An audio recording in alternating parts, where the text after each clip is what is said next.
The hearing to consider the nomination of Markwayne Mullin to be Secretary of Department of Homeland Security will come to order.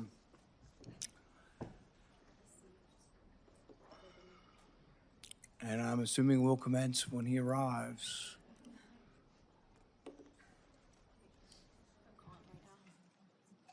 I think he's in the hall doing media.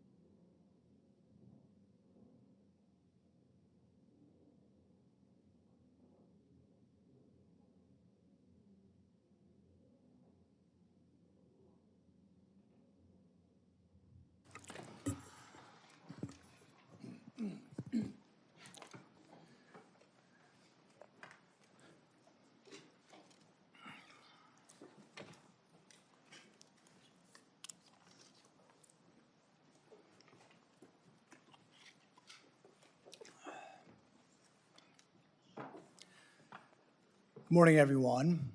I entered the Senate the same year that Representative Gabby Giffords was shot. I knew then that the state of political rhetoric was encouraging violence. I think it's imperative now, more than ever, that the leaders in our country disavow violence and lead by example. Through the years, I've personally been exposed multiple times to political violence.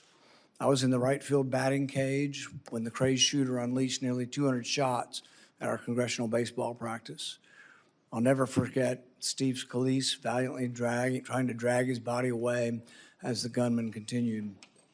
Later that year, a Trump-hating felon attacked me from behind in my yard. I was just straightening up from picking up a tree limb. I was wearing noise cancellation headphones, never saw him coming, running pell-mell down the hill. I was struck in the back. The force of the blow sent us through the air nearly 10 feet, down the hill until his shoulder impaled me as we hit the ground. 6 of my ribs were broken. 3 of the ribs were completely separated, such that for weeks, the ends of the ribs would grind upon each other. My lung was damaged. For weeks, I could inhale, but not have the rib strength to exhale.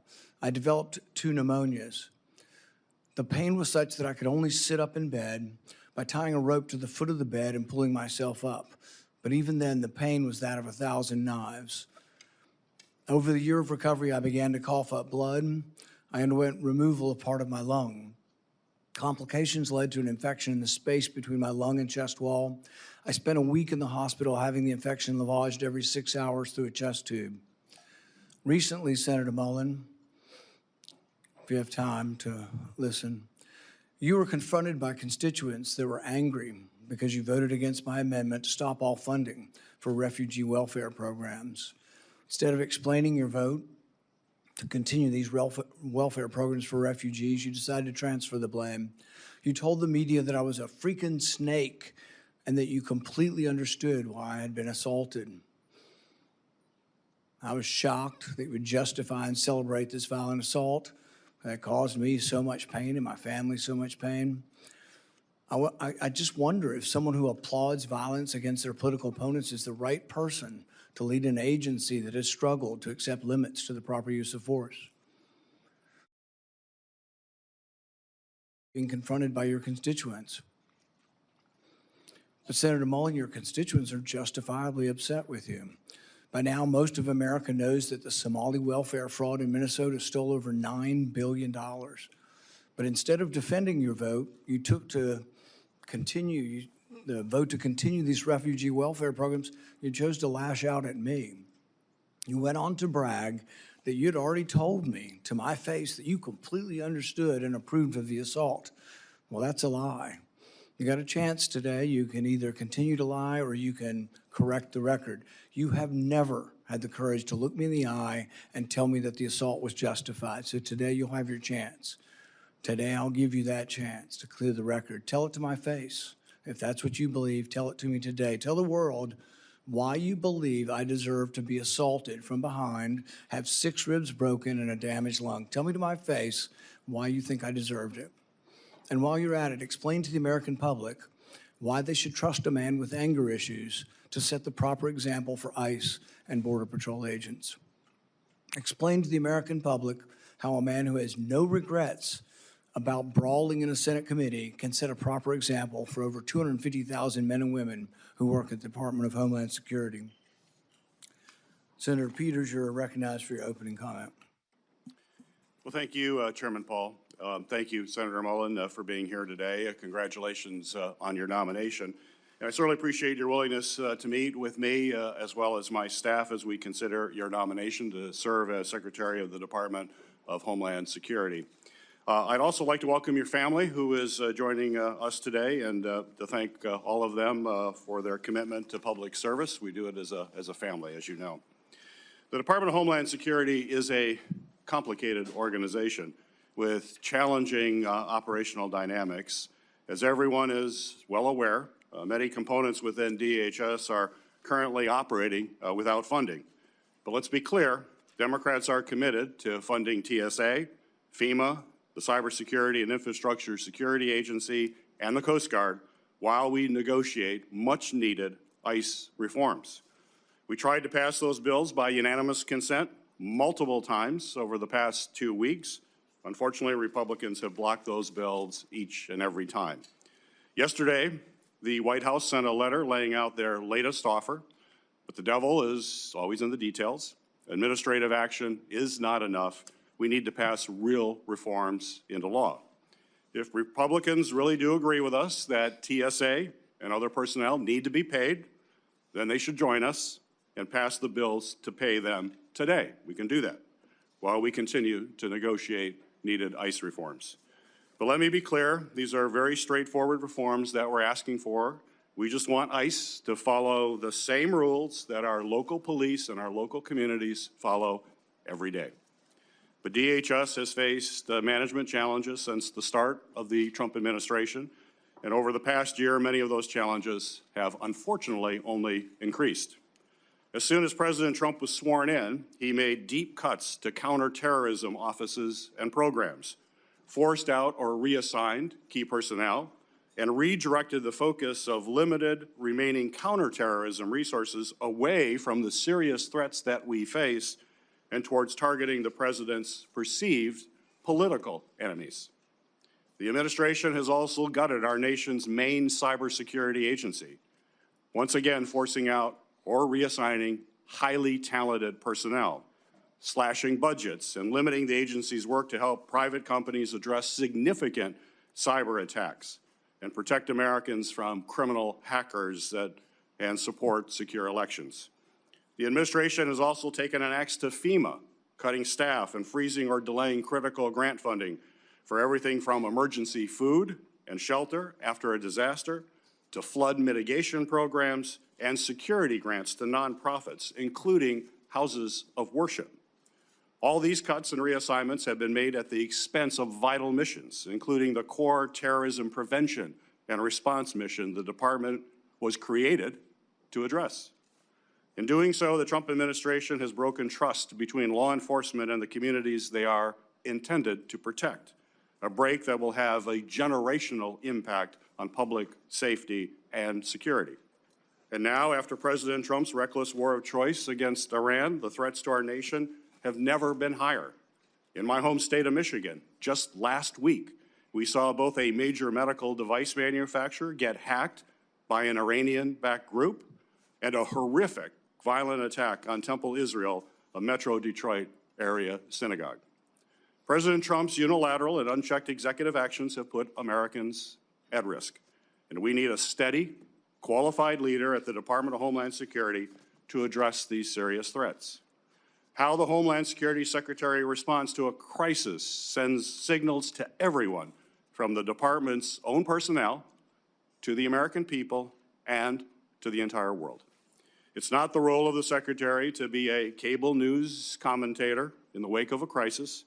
The Secretary's role is to lead the response and work to ensure the department that they are leading isn't actually the cause of the crisis.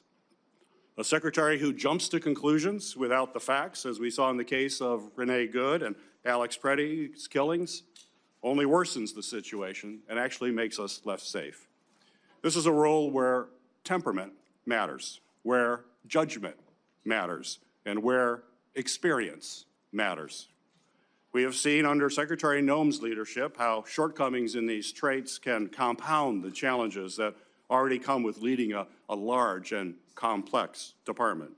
And now, more than ever, we need a DHS Secretary who is a steady hand, who will provide thoughtful leadership, follow the facts, tell the truth, and hold agency officials accountable when they need to be held accountable.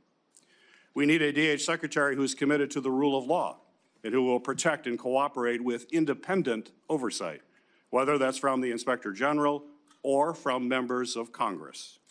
And we need a DHS Secretary who is free from distractions and conflicts of interest that only undercut the department's work and also break trust with the American people.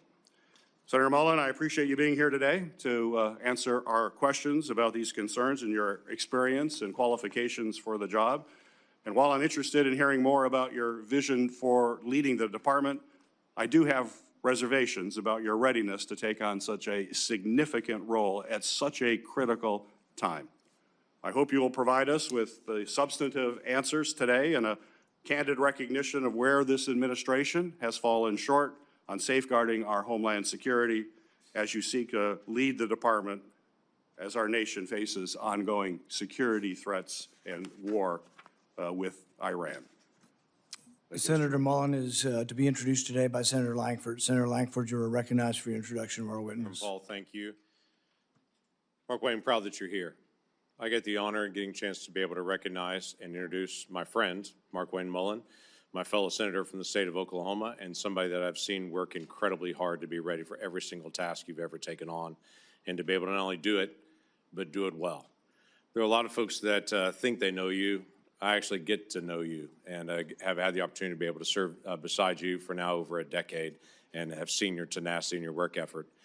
Folks may not know that the first time we really got to know each other, ironically enough, was around a natural disaster, a FEMA event. It was Briarwood Elementary in 2013 when a tornado came right through the heart of Oklahoma. You had literally just been elected a few weeks before that and had just taken the oath of office. The Oklahoma delegation all gathered together at the very tragic event there at Briarwood Elementary. And while we were meeting with the principal and meeting with teachers and families and walking through the debris field that was that elementary school, we turned around to be able to look for Markwayne, and for a minute we couldn't find him because in one of the debris piles there was water shooting out of the middle of it, and his plumber instinct said, I got to go find that and figure out how to solve that. And so while everyone else was shaking hands and meeting people, he was digging through the debris field to find a way to be able to shut off the water that was shooting through the middle of that destroyed elementary school. And I remember smiling and thinking, he's a guy that doesn't mind getting his hands dirty to actually go solve the problem. Where there's a problem he can solve, he's going to do whatever it takes to actually solve it. Markwayne grew up in a very small town in far eastern Oklahoma, ironically named Westville, in the easternmost part of Oklahoma. Just 1,300 people call Westville home. He grew up in a family of modest means. I think that'd be safe to be able to say. The youngest of 7 children in a family that just didn't have much. His dad ran a very small plumbing company that then Markwayne took on and grew into being one of the largest plumbing companies in the entire state. He married his high school sweetheart, one of the smartest things he ever did, at just 20 years old, and he and Kristi have developed a family that is a beautiful family of 3 children they had naturally and 3 children they chose that they adopted and took them in. It is a remarkable family and a remarkable success that you have actually led through a lot of hard work and a lot of love and tenacity.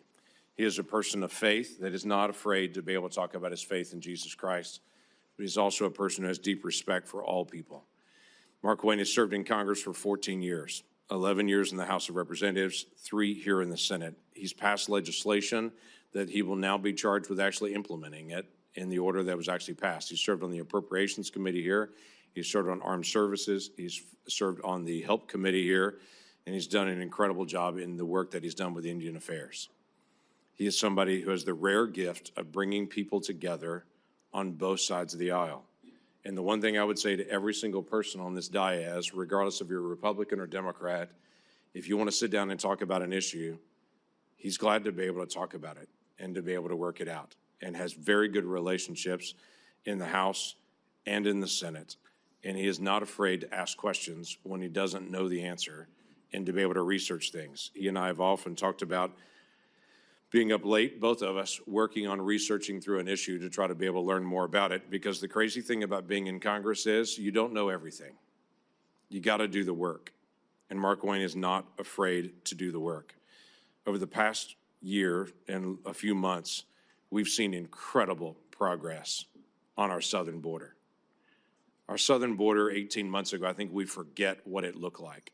12,000 people a day illegally crossing our border, just being waved in. No vetting, no background checks, 12,000 people a day. That is not happening anymore. Our numbers are down on the southwest border 96%. So you walk into an agency that has finally restored some order to our southern border, but there's a lot of work still to do with FEMA, with other areas of Homeland Security, and a very large agency with 250,000 people that are actually under your leadership there. So I am confident that you'll be able to take those things on. Not only am I confident, the National Border Patrol Council has already sent a letter in strong support here. And Mr. Chairman, I'd like to ask unanimous consent to insert to the record the National Border Patrol Council, their letter of support, leadership of the Cherokee Nation, their strong support, and then my fellow Senator Katie Britt has an opening statement who I'd like to also submit for the record with unanimous consent. Without objection. Thank you. This is a person that actually lives what we affectionately call in Oklahoma the Oklahoma Standard. That when hard things actually occur, you step up and you serve your neighbor, and you find ways to be able to help people to do the hard things that have to be done. So Markwayne, I appreciate your leadership. I appreciate your willingness to be able to step up in a season where DHS needs a leader to be able to step into that role and to be able to help our nation in so many different complicated areas, especially at a time when right now we can't even get funding to DHS. We've got to be able to have good, solid leadership there. Thank you, Mr. Chairman. It's the practice of this committee to swear in witnesses. Will the nominee please stand and raise your right hand? Do you swear that the testimony you will give before this committee will be the truth, the whole truth, and nothing but the truth? So help you God. Senator Mullin, you are recognized for your opening statement. I think before I can start my opening statement, I have to address the remarks that the chairman made, calling me a liar. Sir, I think everybody in this room knows that I'm very blunt and direct to the point, and if I have something to say, I'll say it directly to your face. If you recall, back in my House days, we actually did have this conversation because of the remarks that I've made. You were in a room. I simply addressed that I said I could understand because of the behavior you were having, that I could understand why the neighbor did what he did. As far as my terms of the snake in the grass, sir, I work around this room to try to fix problems. I've worked with many people in this room.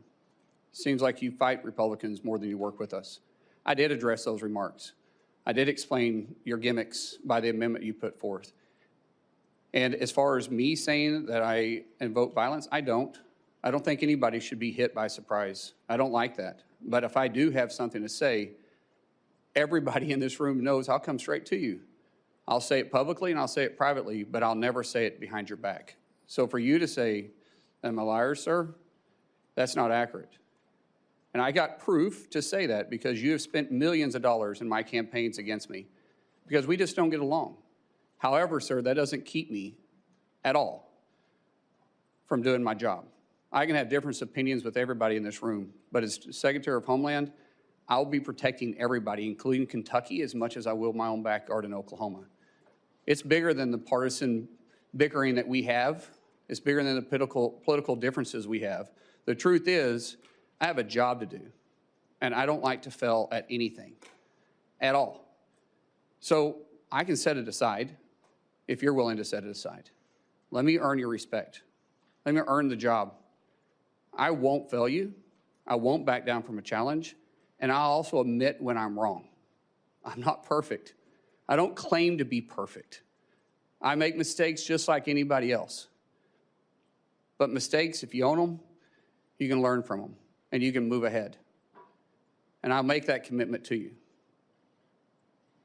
Ranking Member Peters, Chairman Paul, I do thank you for this opportunity. It is a humbling experience. A kid from Westville, Oklahoma, that grew up with a dad that worked hard.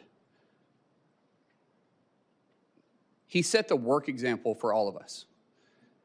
And all my families, and my siblings, we all work hard. And I'm proud of the family we have.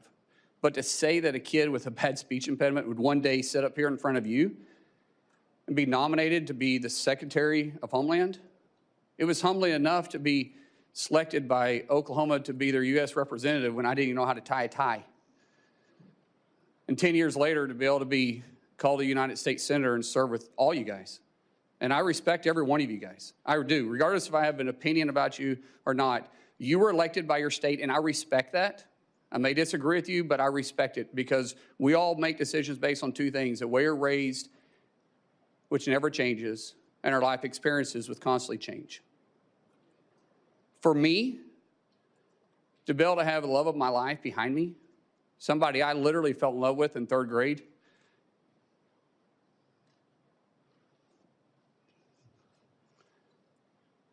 I knew I was going to marry her in 8th grade. She didn't know that yet. We had to work through that process. But at 18 years old, and I was 19, she agreed to marry me. I didn't have anything. I was on a wrestling scholarship, living in a dorm. She was cheering at Northeastern State University. I think she fell in love with my truck, because my truck was pretty cool. But the truth is, we didn't know what we didn't know, but we did know we loved each other. And I haven't been perfect. I apologize to her quite often and send her flowers all the time. But I still am humbled by the fact that we've got to enjoy this walk together. We've had God on our side and her right beside me. And to our 6 children who's been on this adventure with me, what an adventure it's been. We have a saying in our family: you're never going to change anything you're willing to tolerate. That's how we live our life, and that's how we move forward. And regardless of what's in front of us, we always take it on as a family. And I'm not scared of a challenge. I am scared of failure. And so I will work hard each day. I'll work hard to make the 280,000 employees at DHS with the 22 agencies that's underneath me proud. I'll show them somebody that no one will outwork. I'll work beside them every single day to not just secure a homeland, to bring peace of mind and confidence to the agency. My goal in 6 months is that we're not in the lead story every single day. My goal is for people to understand we're out there, we're protecting them, and we're working with them. My goal is to make every one of you guys proud. My goal for those that don't support me, regret not supporting me. But we have to get DHS funded. We have to. My friends, we have to set the partisan side down. And we have to realize that we're putting our homeland and the peace of mind at risk for the American people. Sometimes it's political theater, sometimes it's true differences. But what we do know is that we're playing with fire. We have 280,000 DHS employees right now that are on day 30 without pay, and they're still showing up every single day to do their job. That is a dedicated group of people. And we should all be proud of them. We should all be working together, and we should all be trying to fund them. So I pray, seriously, I pray that we can get past this. That once this hearing is over and once we go through this process, I get it. I get some of it's got to be political theater. I understand it. I've had to really pray about my attitude. But I will say, once it's over, I hope we can work together and get them funded. So when I walk in, if I'm fortunate enough to be confirmed, if I walk in as secretary, that these guys are ready to go to work day one. So God bless you. Thank you so much for this opportunity, and I look forward to your questions. It's the standard practice of this committee for the chairman to ask nominees the following question. Do you agree without reservation to comply with any request or summons to appear or testify before any duly constituted committee of Congress if you're confirmed? I do. We'll now proceed to 7 minutes of questioning. The record should show, and I think will show, a lack of contrition, no apology, and no regrets for your support. You completely understand the violence that was perpetrated on me. You're unrepentant. The only thing you quibble about is whether I met you somehow when you were in the House. I don't think we ever met when you were in the House. And this idea that the only thing you're upset about is not that you were for violence. What you're upset about is that I called you a liar because you said it to my face. So it's really more about this machismo that you have.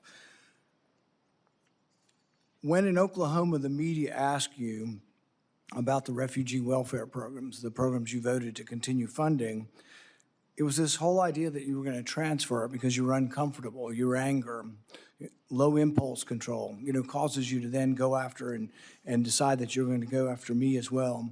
And so you say you completely understood that I was assaulted from behind, had 6 ribs broken and part of my lung removed, and that was just fine. That's something that you, I guess, approve of as far as resolution of political problems.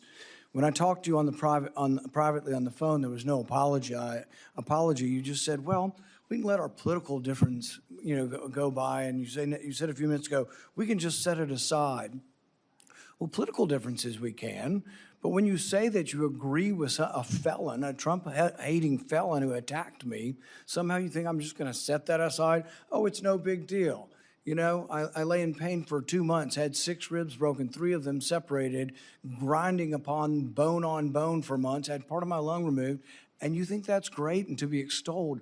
I mean, the sheer lack of any kind of self-awareness that you're going to be leading thousands of men and women who will have the use of force, and there's been great questions in our country about how that will be used, and you think a violent attack is just fine. So I guess my first question is, do you think that justifying that kind of violence sets a good example for the men and women of ICE and Border Patrol? Mr. Chairman, first of all, I didn't know the extent of your damage. When the phone call was made, I made it to you and I tried to talk to you. You didn't engage at all. In fact, you said, get your paperwork in. It's got to be 3 days in between. You offered no apology. Sir? And you offer no apology today and no regrets. Haven't heard the word apologize, haven't heard the word regret, haven't heard I misspoke and it was heated and I made a mistake. Haven't heard any of those words. Sir, actually it wasn't heated, and I'm not apologizing for pointing out your character. Good. So you're jolly well fine, and you want the American public and the people up here to vote, that may or may not vote for you, to know that you supported the felonious, violent attack on me from behind. I did not say I supported it. I said I understood it. There's a difference. Oh, so that means you really didn't approve of it, just completely understand it. What do you think most people would interpret completely understand to be? Support for or a condemnation of the violence? Sir, as I said, we can have our differences. It's not going to keep me from doing my job as Secretary of Homeland Security. I'm going to secure Kentucky and take care of Kentucky as much as I am Oklahoma. If this were a one-off, it would be one thing. If you just disliked me so much that you approved of violence against me, people could just write it off. Well, maybe they hate each other. But really, there's a pattern of this. Let's go ahead and roll the tape.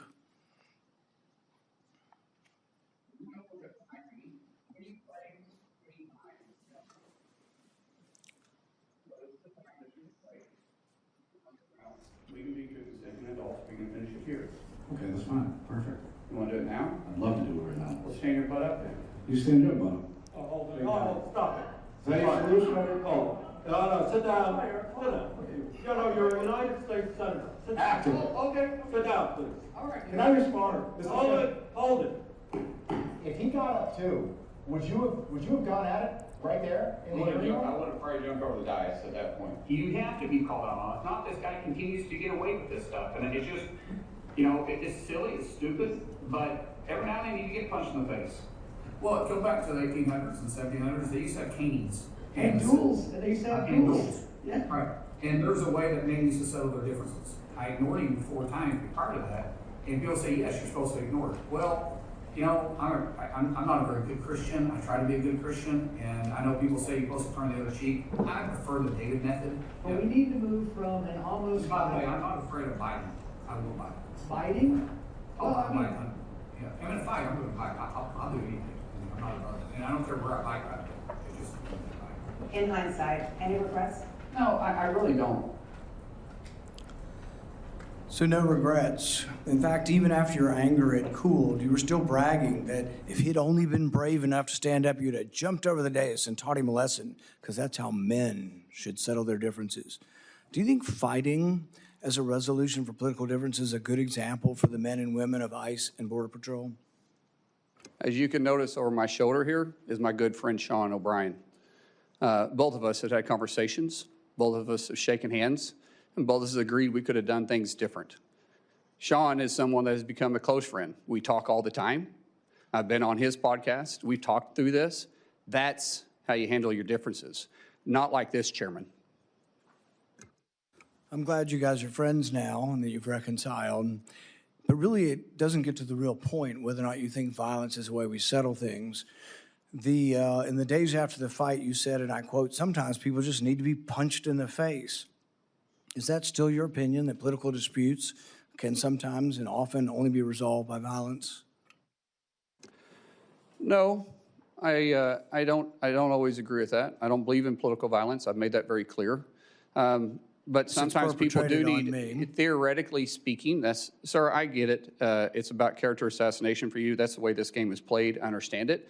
And you are making this about you, which is fine, but that doesn't keep me as Secretary of Homeland Security. It's character assassination when you were the one lauding the assault. Who do you think started that character assassination? I'm just repeating what you have done in character assassination. I'm repeating your support for the assault. So that's somehow something I started? No, sir. What I'm saying is you're adding a lot to it. In the days after the fight, you did many interviews in which you justified the violence as historically justified by precedents, such as caning and dueling. Is it today your opinion that the caning of Charles Sumner was not only justified, but argues still for resolving our political differences with violence? What I was simply pointing out is some of the rules that still apply to this body. For instance, dueling with 2 consenting adults is still there. I was pointing out what is still illegal for 170 years. There's no precedent for legal dueling. Even then, they fled the country. Do you realize that the man that beat Charles Sumner with a cane, he beat him till he was unconscious? You know why no senators intervened? Because his friend held a gun on the other senators, and he kept beating him until he crushed his skull. That's what you're insinuating as the president of the Senate, and that's what you live by. That is a very, very dangerous sentiment.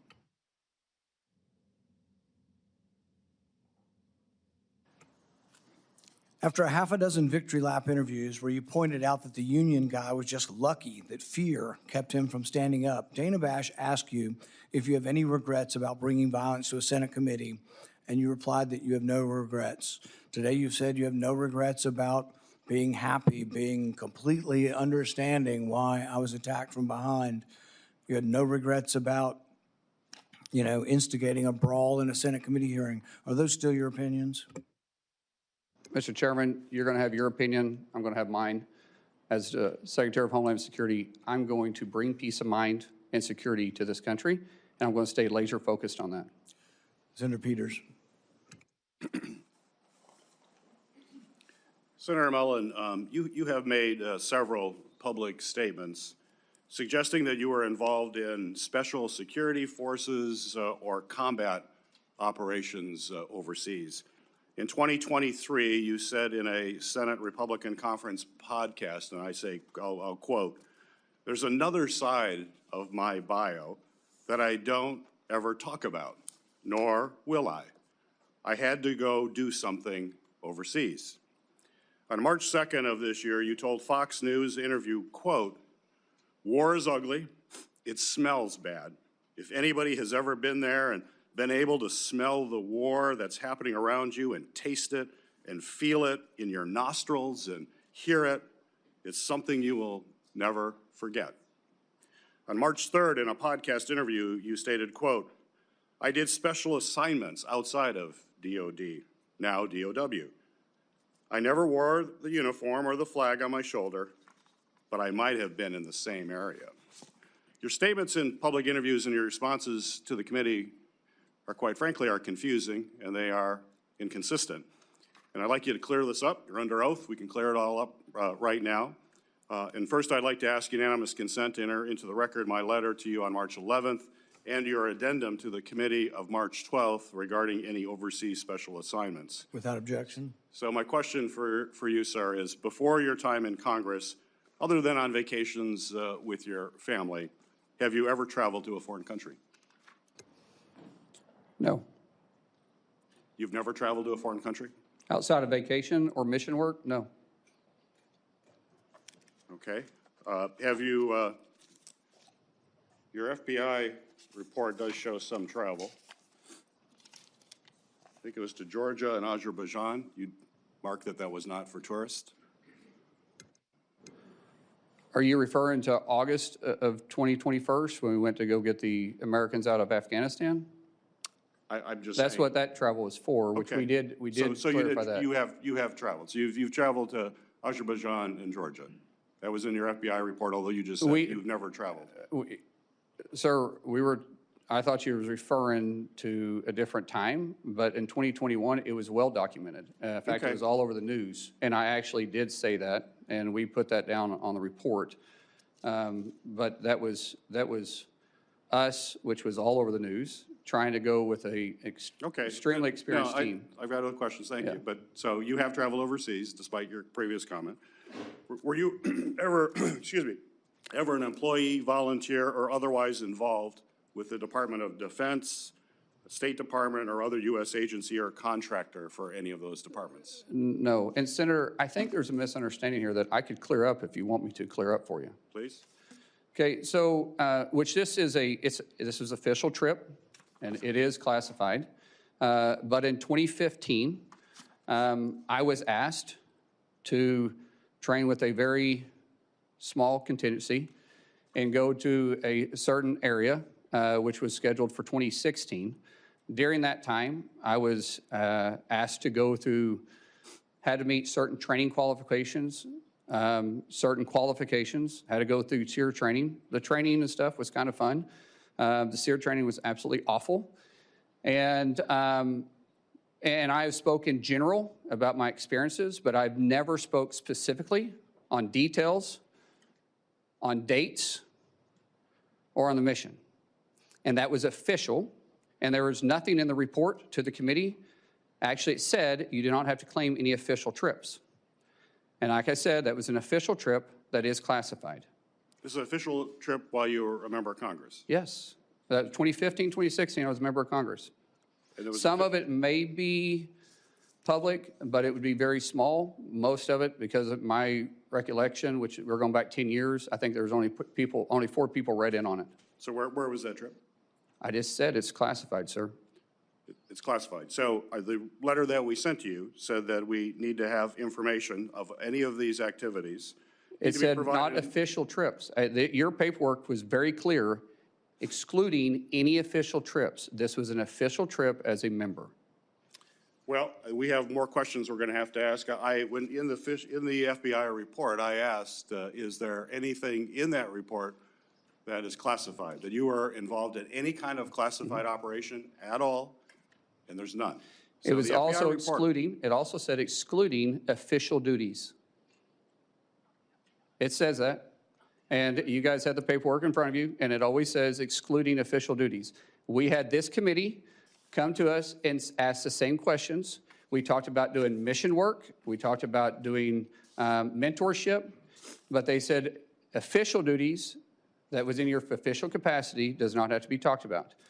So where did you smell war? Sir, I just said that this was classified, and the dates, locations, and admission I've never spoke specifically details about. Well, we can get that information. That's fine. Mr. Chairman. You're welcome to get it. We will want to find out more information That's- about that's that. perfectly okay, It's important to Senator. have the truth here and that you're portraying yourself in a truthful way. I think it's Sir, I'm important not for our portraying secretary. myself in any way other than you're asking the question. I said I would try to clear it up for you. We'll continue to work on that. Thank you. After DHS officers shot and killed 2 American citizens this past January, you joined top administrative officials in publicly blaming and disparaging the victims. Following the killing of Renee Good, Secretary Noem called her a domestic terrorist. You, sir, you called Alex Preddy, quote, a deranged individual that came in to cause max damage. Could we expect those kinds of quick responses if you are confirmed as secretary? Would you be basically, well, you did, you responded as Secretary Noem. Are we going to just expect that same behavior all over again? No, Senator. I have a deep amount of respect for you. We've had our differences, but I do respect you. I think I said this privately when we had a conversation. Those words probably should have been retracted. I shouldn't have said that, and as Secretary, I wouldn't. The investigation is ongoing. And there is, like I said, there's sometimes I'm going to make a mistake, and I'll own it. That one, I went out there too fast. I was responding immediately without the facts. That's my fault. That won't happen as Secretary. So you regret that statement? I already said that, yes, sir. Would you want to apologize to the family of Alex Preddy? Well, sir, I just said I regret those statements. Is that the same as an apology? I haven't seen the investigation. We'll let the investigation go through, and if I'm proven wrong, then I will absolutely. How would you characterize your relationship with President Trump? He's a friend. How frequently have you spoken with him in the past year? Often, most of the time about my family. If you want to explain the friendship, I'll tell you. My wife will tell you the same thing. When someone loves your kids when they're going through a difficult time, like we have, the amount of outpouring of support from the president and the friendship we saw going back to 2000 or 2020 was quite remarkable. And so I speak to the president from a friend level more than I do a policy level. Okay. I have more questions, but my time is up. Thank you, Senator. Doing it in a second round. Okay, thank you. Senator Moreno. Thank you, Mr. Chairman, and thank you, Senator Johnson and Senator Langford, for letting me skip the line. I have to, unfortunately, go to Dover for the dignified transfer, so I appreciate taking the time. It's not often that I get to ask questions for somebody who I've known for a long time, meaning in politics, 2.5 years is a long time. I've gotten to know you as a friend, as a colleague. I've seen you interact as a dad. I've seen you interact as a husband. And I just want the American people to know you're a good man. Thank you. That doesn't always go through all the political shenanigans. And maybe you're not going to replace Shakespeare as the next greatest orator on earth. You talk from the heart. And that's okay. You are who you are. You don't, and I think that's what you don't apologize for, is just being yourself. And sometimes we're imperfect. We don't do the 20-person focus group every time you say a word. And I think that's what people like about you, Markwayne. So I appreciate you being here. I honestly just have one question for you. Do you pledge to support and defend the United States of America nearly as much as you would protect and defend your family? Without doubt, sir, yes. So I'm going to ruin everything for the audience. You will be confirmed. You will have the job, and you're going to make this country safer and better. And for that, I thank you and thank your family for supporting you. So I will use the rest of my time now to make a little case to the American people. We have 260,000 families that have not received a paycheck in over a month. 260,000 American citizen families who have not received a paycheck in over a month. None of those people are in charge of policy.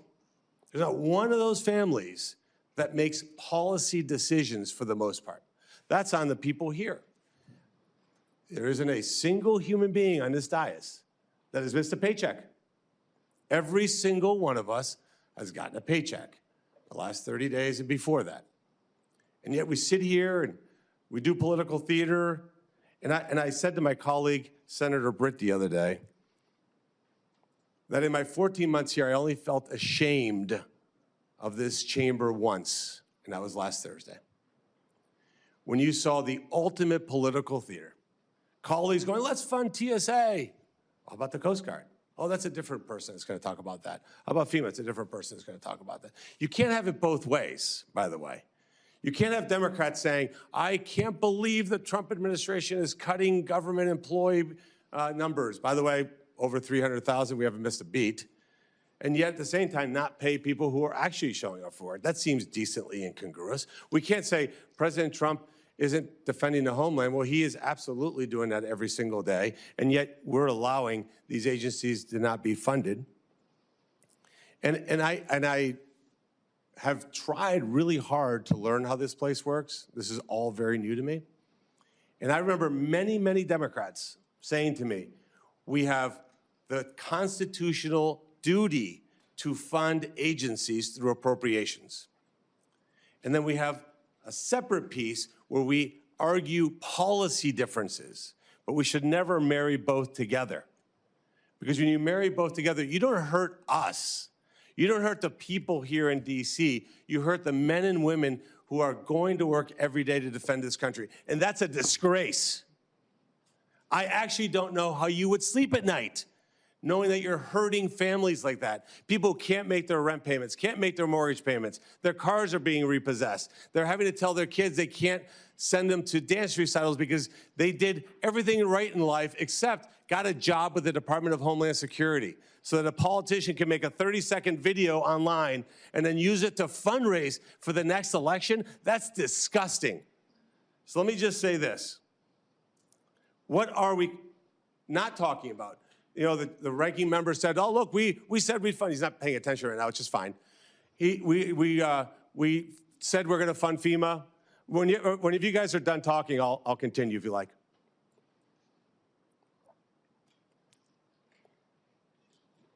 Are you done? Okay, thank you. It's extraordinarily disrespectful. All right, so moving on.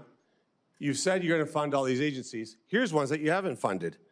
USCIS, near and dear to my heart. Near and dear to my heart. That's how I became a U.S. citizen. We've defunded the agency that allows legal immigrants into this country? That is insane. Never hear the Democrats talk about that. 3,300 employees just go to work every day trying to process legal immigrants. They don't need a paycheck. I'm going to skip the second one, go to the third one. Biological and nuclear threat prevention. That seems important. That seems like an agency we should fund. 200 employees, not getting a paycheck. That's okay with the Democrats. The next one, 60,000 employees for U.S. Customs and Border Patrol. People who are inspecting packages, they work with your Teamsters, work with Customs. They're not getting paid. How do you look at those people in the face and know that you're doing that? Now let's talk about Immigration Customs Enforcement. 7,000 special agents that are stopping transnational criminal organizations, drug smugglers, and human traffickers. Are you, in the Democrat side, asking not to fund that? Because ultimately, what this is about is defunding ICE and law enforcement. Are you suggesting that we not fund an organization that attacks transnational organizations? Be specific. Be specific when you say you don't want to fund ICE. I want you to say the words, we do not want to fund 7,000 special agents that are in charge of stopping transnational criminal organizations, drug smugglers, and human traffickers. This job isn't complicated. The American people send us here to get things done, and yet for the third time in 6 months, we've shut down this government with total impunity. They will go home and just make social media videos and try to blame Republicans. It is a disgrace. It's even more of a disgrace, honestly, that you talked about the respect that Senator Mullin shares. You guys have side conversations, don't listen, and that's fine. You don't have to. But what I'm going to do now is I'm going to leave. I'm going to go pay respects to 3 soldiers who died so that we can have the liberties that we enjoy here. And you guys continue with political theater, personal attacks, whatever you can do. I know that is a good man. I will vote for you. Our Republican colleagues will vote for you. You will get confirmed. You will do a great job, and you will make this country proud, Markwayne. Thank you, and thank you for standing by a great American person. Senator Hassan. Well, thank you, Mr. Chair. Before I start with my remarks and my questions, just with regard to Senator Moreno, who has left the dais, the American people should know this. ICE is right now funded with more money than it's had in past budgets. And the partial limited shutdown that we have right now has nothing to do with ICE. Meanwhile, Democrats have consistently over the last week moved to fund the rest of the Department of Homeland Security, and the Republicans have blocked that funding. So let's just be clear about what's happening here. Now, I want to congratulate Senator Mullin and Kristi for the nomination. I know your family is very proud, and I know how much you love them. I also want to thank Chairman Paul for speaking so openly about a really difficult thing, which is the actual physical impact of violence, and in this case, political violence. It is a hard thing to do, but it is a really important thing to do at this time in our country's history. So thank you, Chairman.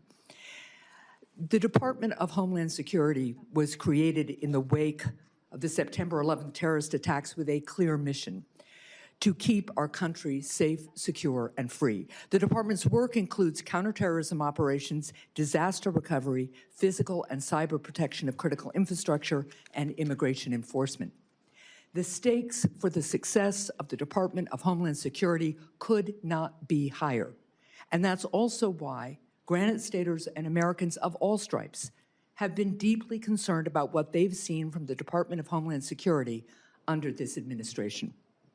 People have been rightfully outraged about the lawlessness from the department's leadership, which has not only resulted in the death of 2 American citizens, but has also led to the hollowing out of agencies like FEMA. So to Senator Mullin and my colleagues, what happens here in this room today is not nearly as important as what happens at our border, on our streets, in our communities, and in our businesses tomorrow and every day thereafter. So, Senator Mullin, I'm going to start with a question I have asked every one of the President's nominees. If directed by the President to take an action that would break the law, would you follow the law or follow the President's direction?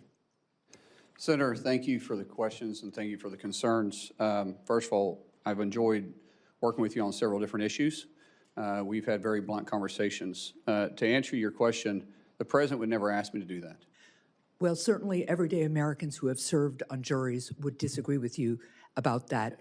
And the example he has set calls into question that answer. Let's move, sir. Yeah. I have limited time, as you well know. Go ahead. In the past 14 months, Secretary Noem has fundamentally broken the American people's trust in the Department of Homeland Security. The top priority of whoever leads this department next must be to rebuild this trust. If confirmed to lead the department, how will you be different from Secretary Noem?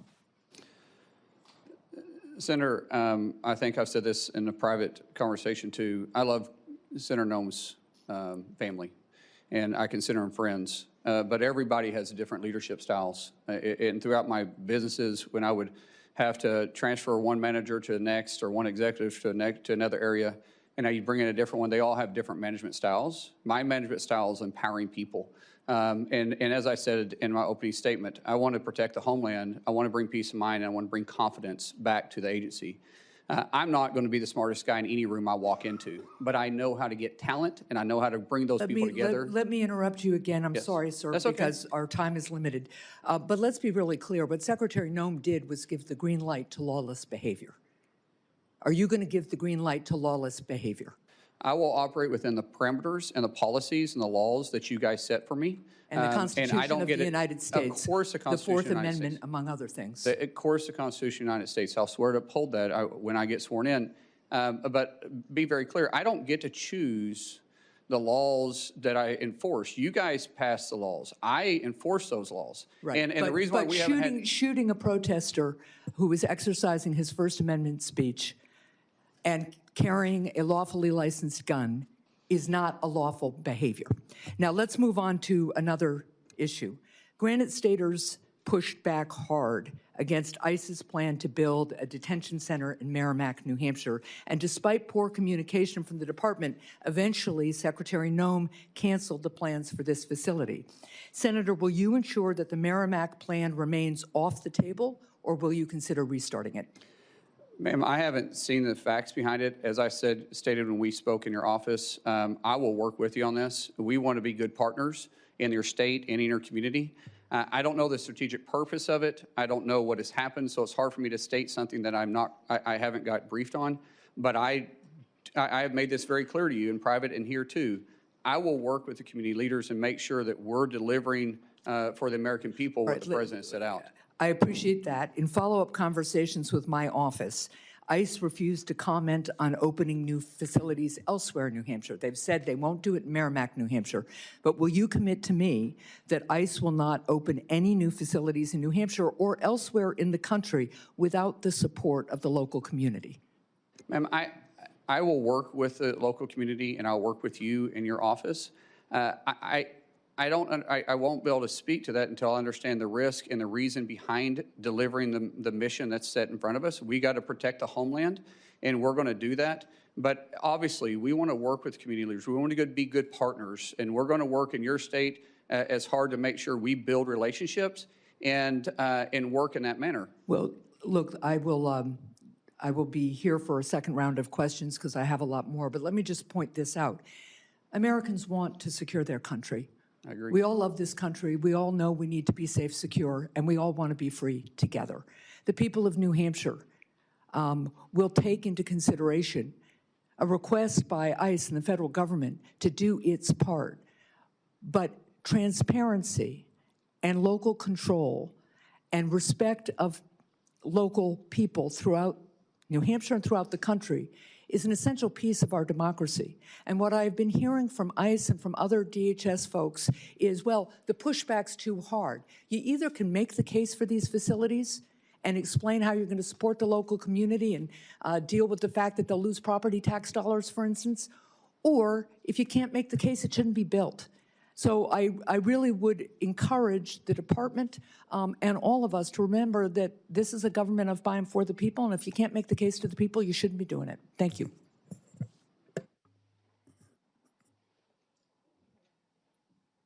Senator Johnson. Thank you, Mr. Chairman. So, Markwayne, I'm going to use my time completely different than how I was going to when I walked into this hearing. I can't top what Senator Marino, the comments he made about how unconscionable it is that we're not funding and we're not providing paychecks to those 260,000 men and women that you will be soon leading.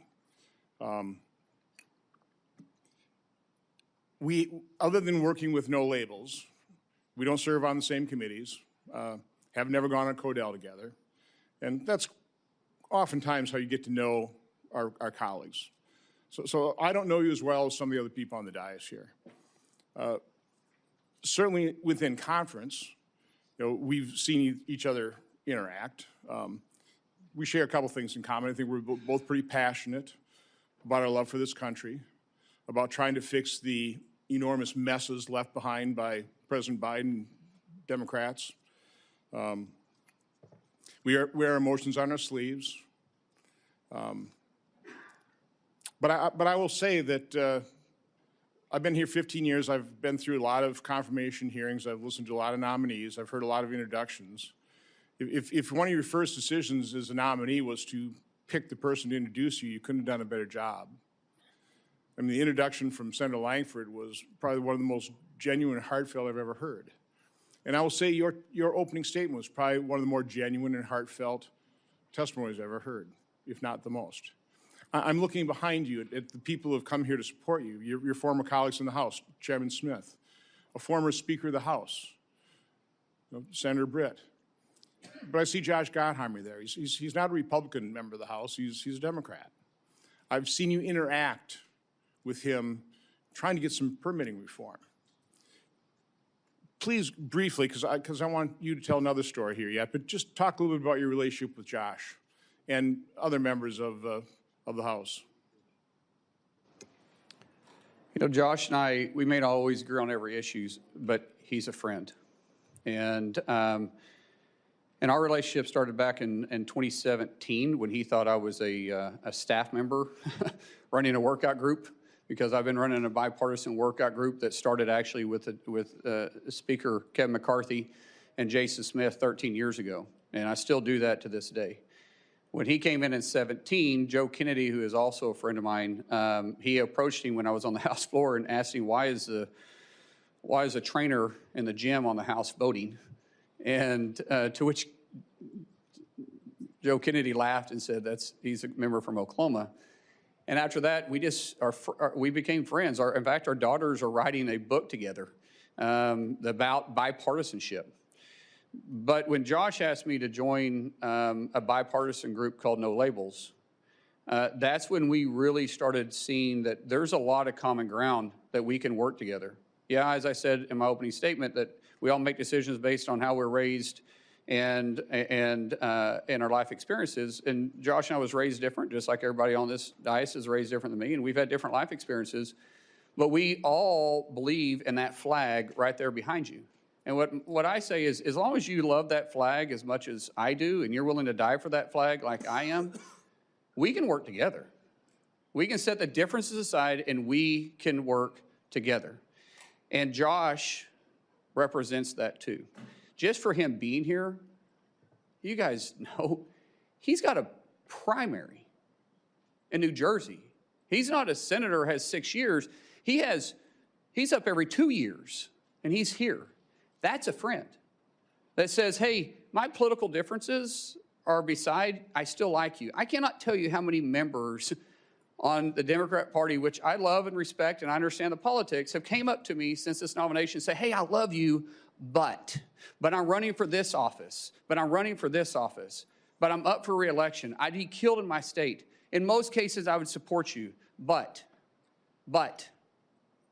And it drives me crazy, but when you see a real friend like that, run through fire for the guy. So again, this is a nomination hearing, and from my standpoint, when you're trying to select somebody to run an operation, you want somebody with integrity. Somebody with that passion toward the mission, keeping this nation safe, having this love for this country.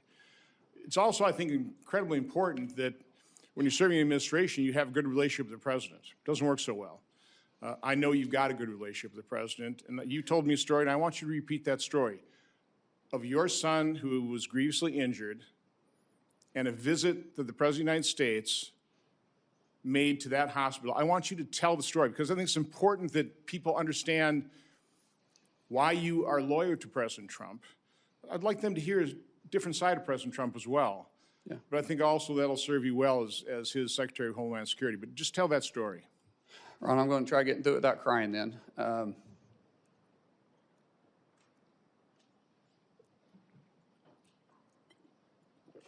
It's not about President Trump, it's about my son.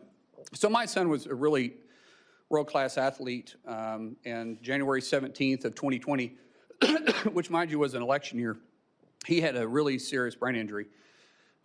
Woke up 26 hours later and he's a different kid. We almost lost him. For 26 hours, he had an extremely low pulse. There was a time they thought that they lost his pulse altogether. And when he woke up, he was just different. I mean, here you had a world-class athlete that wrestled all over the world since he was 12 years old, and he couldn't touch his nose. He couldn't walk without shuffling his feet. He had short-term memory loss. He couldn't control his muscles. He couldn't add 5+3. He was in high school at that time. Had to learn how to read, walk, everything. And the president found out about it, and he gave me a call immediately. And one thing that the president joked about was, like, he said, let me get this straight. He doesn't know who you and Kristi are, but he knew who I was, because the only question you got right is who the president was. And he said, Trump, with this cocky grin on his face. And but the president didn't understand the severity of it, but he heard it in my voice, and immediately he went to work. I told him we had to get to Bakersfield, California, to the Center for Neural Skills, which is one of the best neural rehabilitation places in the world. And the president offered to send his plane, his personal plane. This is the president of the United States. And I said, sir, we can't fly, we got to drive.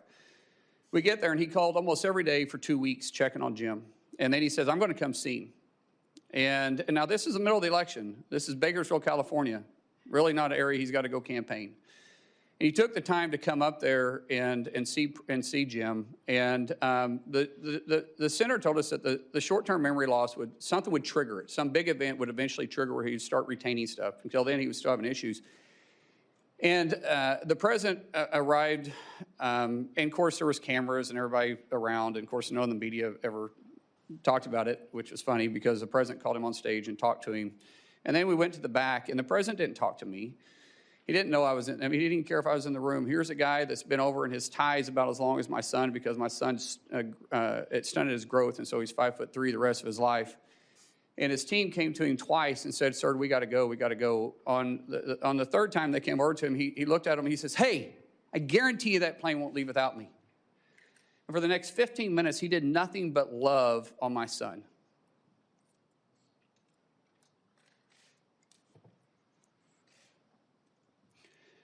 That one incident jogged his memory. And from then on, he started retaining things. And Jim's attitude went from this, you know, we're going to get through it, to this, I'm going to get through it. And every week, if not most days, the president would call and ask how he could help. Ask how's his buddy doing? How's Jim doing? He didn't do it for publicity. He didn't do it for any show. He was running in one of the toughest elections he had been in, and the guy was still that concerned about my son. When we got released for a little bit, we had to go back. When we got released a little bit, the president said, come to Mar-a-Lago and see me.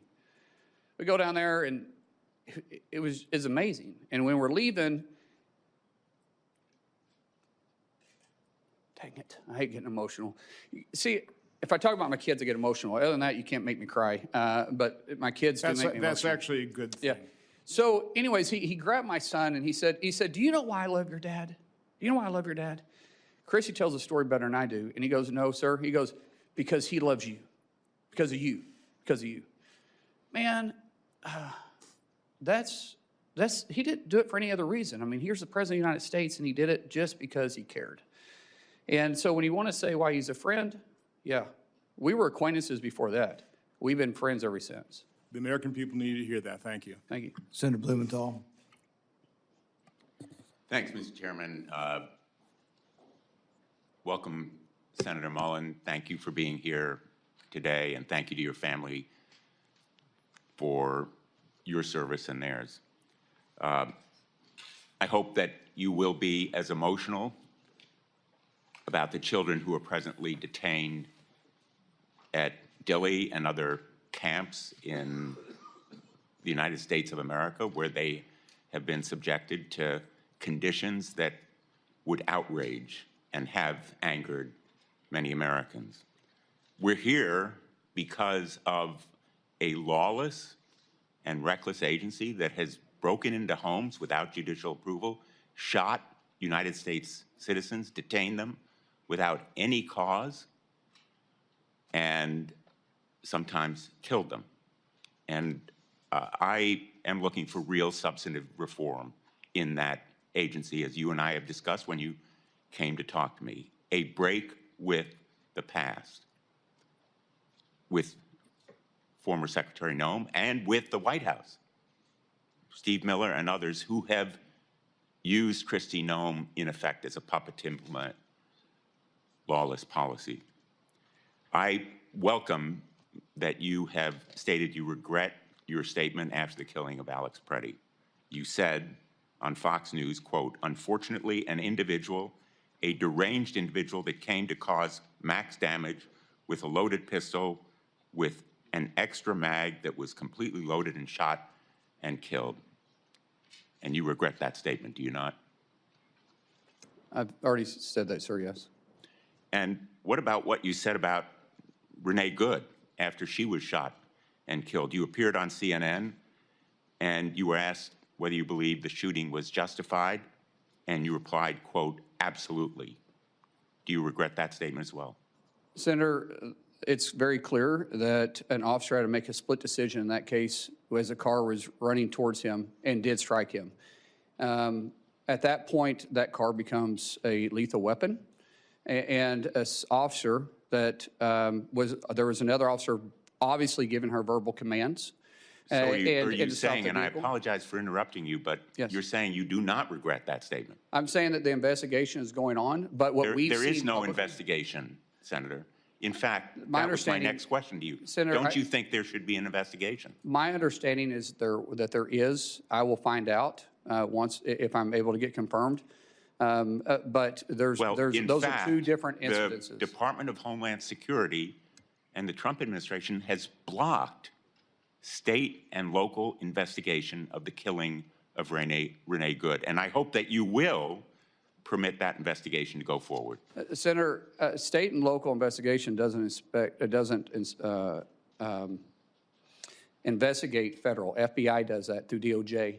And I believe the FBI is looking at this case. And I do want to say something to you. What you said about the terrible conditions that this administration is putting in kids. But what you left out is that they've actually recovered over 160,000 kids that were trafficked or lost during the Biden administration. What is inhumane is the 12 to 13,000 individuals coming across the border every single day, and we're not having tracked the kids. At one time, the number's up to 385,000, and that's sad. Because you said that you were going to be, and I'm quoting you, blunt and direct and to the point.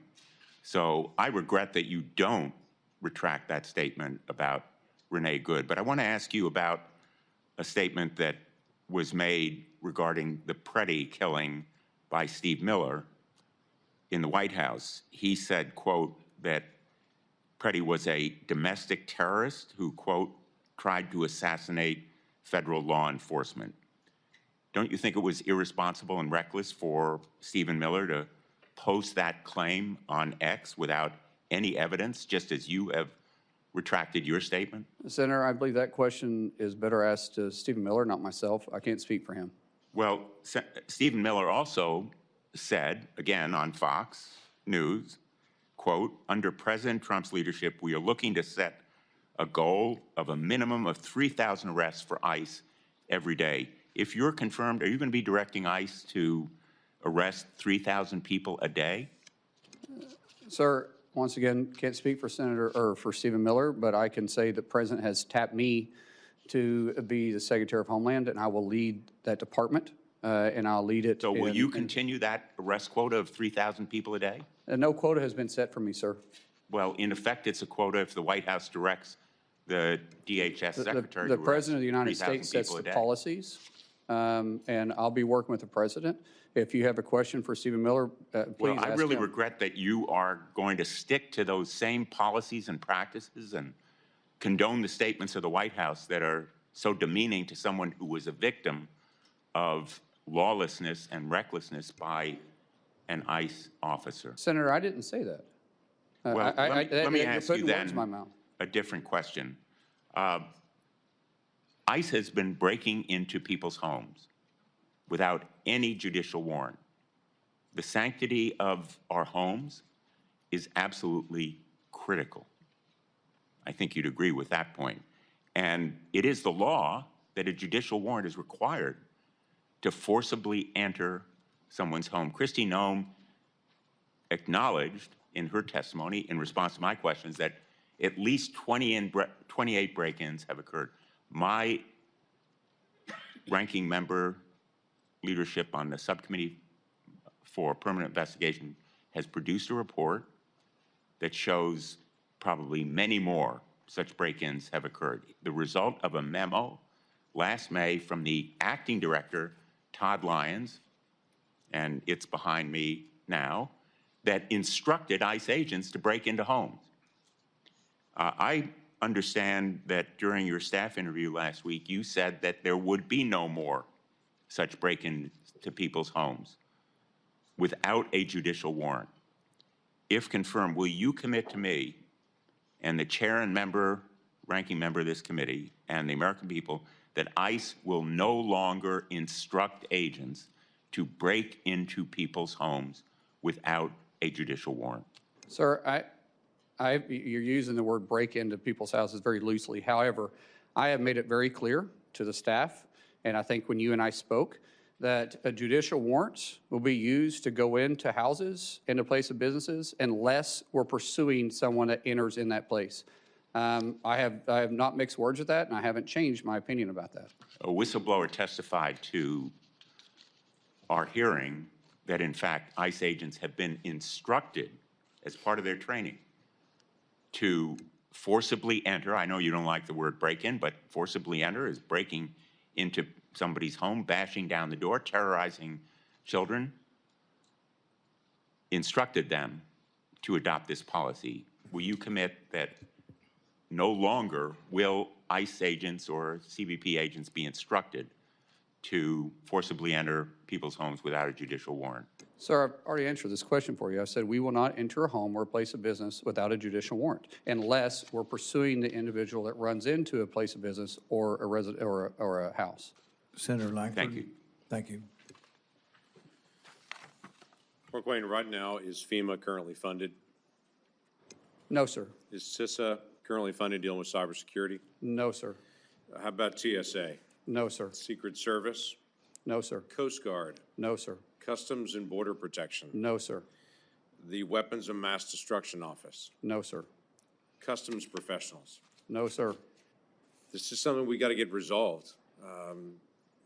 We can complain all we want to about where things are, but we have an argument and a disagreement on policy areas, and 250,000 federal employees and their families are the ones that are suffering because of our argument. There's a way to solve this. We've talked about it a lot. We should just stay here until we're done. Just keep arguing it out until we've actually solved the problem.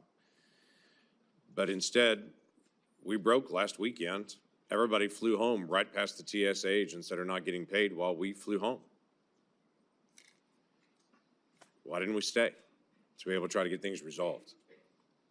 That's my encouragement, has been my encouragement all along. We shouldn't walk away from a disagreement when there are families all over the country that are the ones suffering for it. Unfortunately, the state of Oklahoma is pretty familiar with natural disasters, as you know well. You and I have been in multiple different natural disaster scenes. There's a lot of work that's happened at the border so far. The border has moved from 12,000 people a day illegally crossing the border and being released into the country, unvetted, unchecked, to now a handful of people even attempt to cross our southern border, and those that are arrested and detained, as is the law. FEMA is still an undone project. And I'm not blaming that on Kristi. There's a lot to get done on it, but you're going to walk in with a project going on with FEMA right now. Love to get your ideas and your thoughts. You're very familiar with this area and have great experience on it. What are your thoughts on how to be able to get FEMA into a better place so that people aren't waiting forever for a response? FEMA was never designed to be the first responder. That's the states. FEMA was designed to be the assistance to the states when the disaster reaches certain levels, which we need to discuss those too, because I think some of the levels are unrealistic, especially Senator Hassan and I have talked about this, that sometimes in rural areas, they're not able to meet those thresholds. But working with the state, allowing the state to have their emergency response, FEMA simply helping write checks and assuring that they have the capability and the manpower if need be. But for the FEMA to walk in like FBI walking on a crime scene and taking over, no one's going to care more about their backyard than the people that live there in that state. And I think there's a lot of good ideas. I've heard at meeting with so many of you all, there were so many great ideas on how to make FEMA work better. It's got a great mission. And I think people at FEMA want to do their job, but we can be more effective and be more direct and speed it up. Taking years to get reimbursed is not acceptable. Taking, honestly, months to get reimbursed is not acceptable. These small municipalities, they can't afford it. They don't have that tax base to do it. And they're already going through a struggling time, which means they're probably losing tax revenue, especially if it hits their town. So we've got a lot of work there. I do believe that the definition of insanity is doing the same thing over and over again, expecting different results. That means we're going to look at each one of the 22 agencies that fall underneath DHS and say, how can we deliver the mission better for the American people? That's great. That'd be a huge help to everybody. Talking about the length of time it takes to get a response, you've been a part of, as I have, on the nonprofit security grants that are out there. We have some locations that are higher risk than others. Synagogues and temples have been one of those very high-risk locations that are out there. Last week in Michigan, we had another situation where a absolute terrorist drove a vehicle packed with explosives into a Jewish daycare, intending to kill as many Jewish children as he possibly could. I mean, that was his intent, was to be able to do that. That location happened to be one of the locations where there's also been this nonprofit security grant to help harden that facility. We have multiple challenges here. One of them is when the decision is made, they make a request, go through the paperwork, get approval to be one of those locations that we say, hey, we need to harden this location. Once the approval is done, it may take months to over a year just for the dollars to actually come on it because there's more bureaucratic hoops to go through. So as you're dealing with things like contracts that are out there and the way decisions are made, or FEMA, that's one of the areas I would encourage you to take a look at. I know you're very passionate about. How do you fix the issue where approval's been done and everyone's saying, great, can we get to work? And the federal government says, no, you can't actually get to work. You got to wait some more before the actual work can actually begin to do that. How does that get fixed? We got to streamline the process and cut out the redundancies. The amount of paperwork, the senator from Michigan and I had a long conversation about this, the amount of paperwork to just, once you're approved, to get the funding flowing, and then the paperwork that's followed up on it is way too encumbersome. And there's a better way to do this. Some of these policies I have to work with you guys on. Some of these grants were written with checks and balances, which we all got to be very cautious on how we spend the taxpayer dollars. Things that I can change, things that I can cut out on the redundancy part of it, I will work with. Things that, as the senator and I talked about, things that it may take you to make changes on, we'll bring it to your attention. I will work with you, and we'll see how we can make it better. Be great. As you know, Oklahoma's been one of the leaders in counter-drone. This is a big issue for us as a country. Every high school football game, every college football game, every gathering of people for every festival and gathering across the country has now become a risk location for drones and drone mitigation. FBI can't be everywhere. We don't want them to be everywhere. We do have to figure out some process. So as you begin to think about this issue, it's a tough one to deal with, but it is a basic national security issue as well. It's going to land on your desk pretty quickly, especially with the Olympics coming, with FIFA coming, all those things that are happening.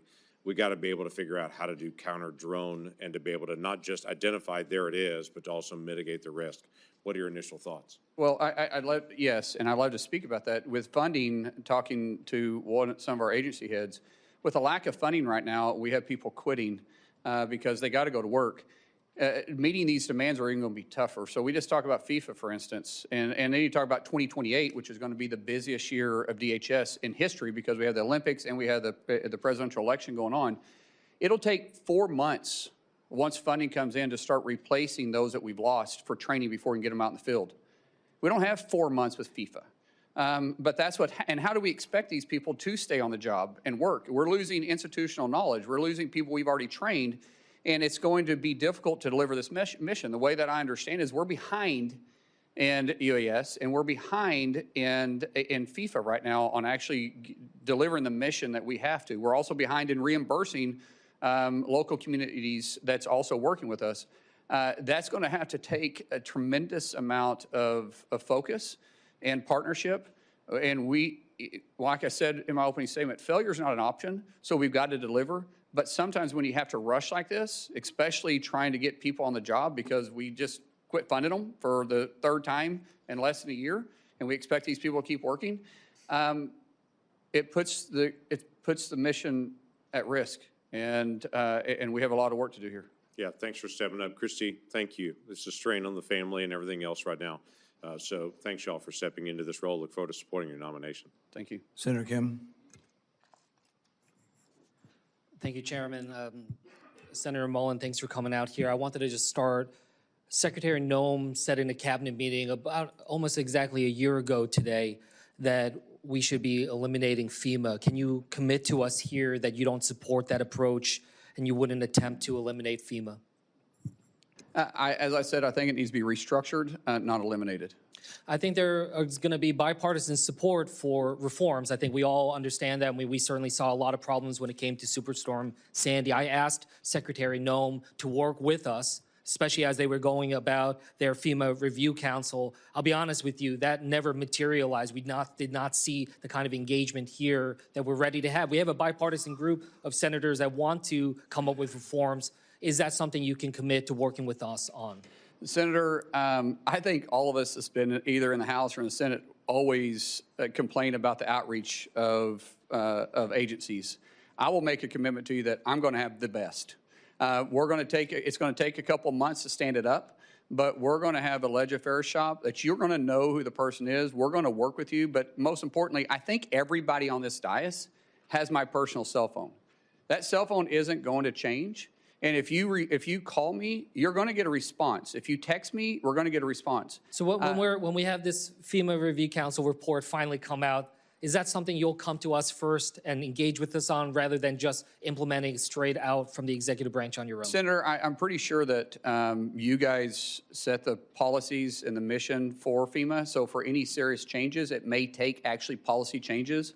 And I will be in your office talking to you about it. I appreciate that, but we've seen a lot of significant problems happen. For instance, we saw about 2,400 staff cuts at FEMA. And again, we're not talking about the reforms, but we're talking about those that are trying to respond to these disasters every single day. So I wanted to ask if you're confirmed if you will stop these dangerous staff cuts that have reduced FEMA's disaster readiness. Senator, I'm not trying to play politics, but what's been the biggest disaster is not funding them 3 times in a year. However, you know, some of these agencies under the current administration, not some, all of them got very bloated with having too many employees. You think there's still too many staff at FEMA?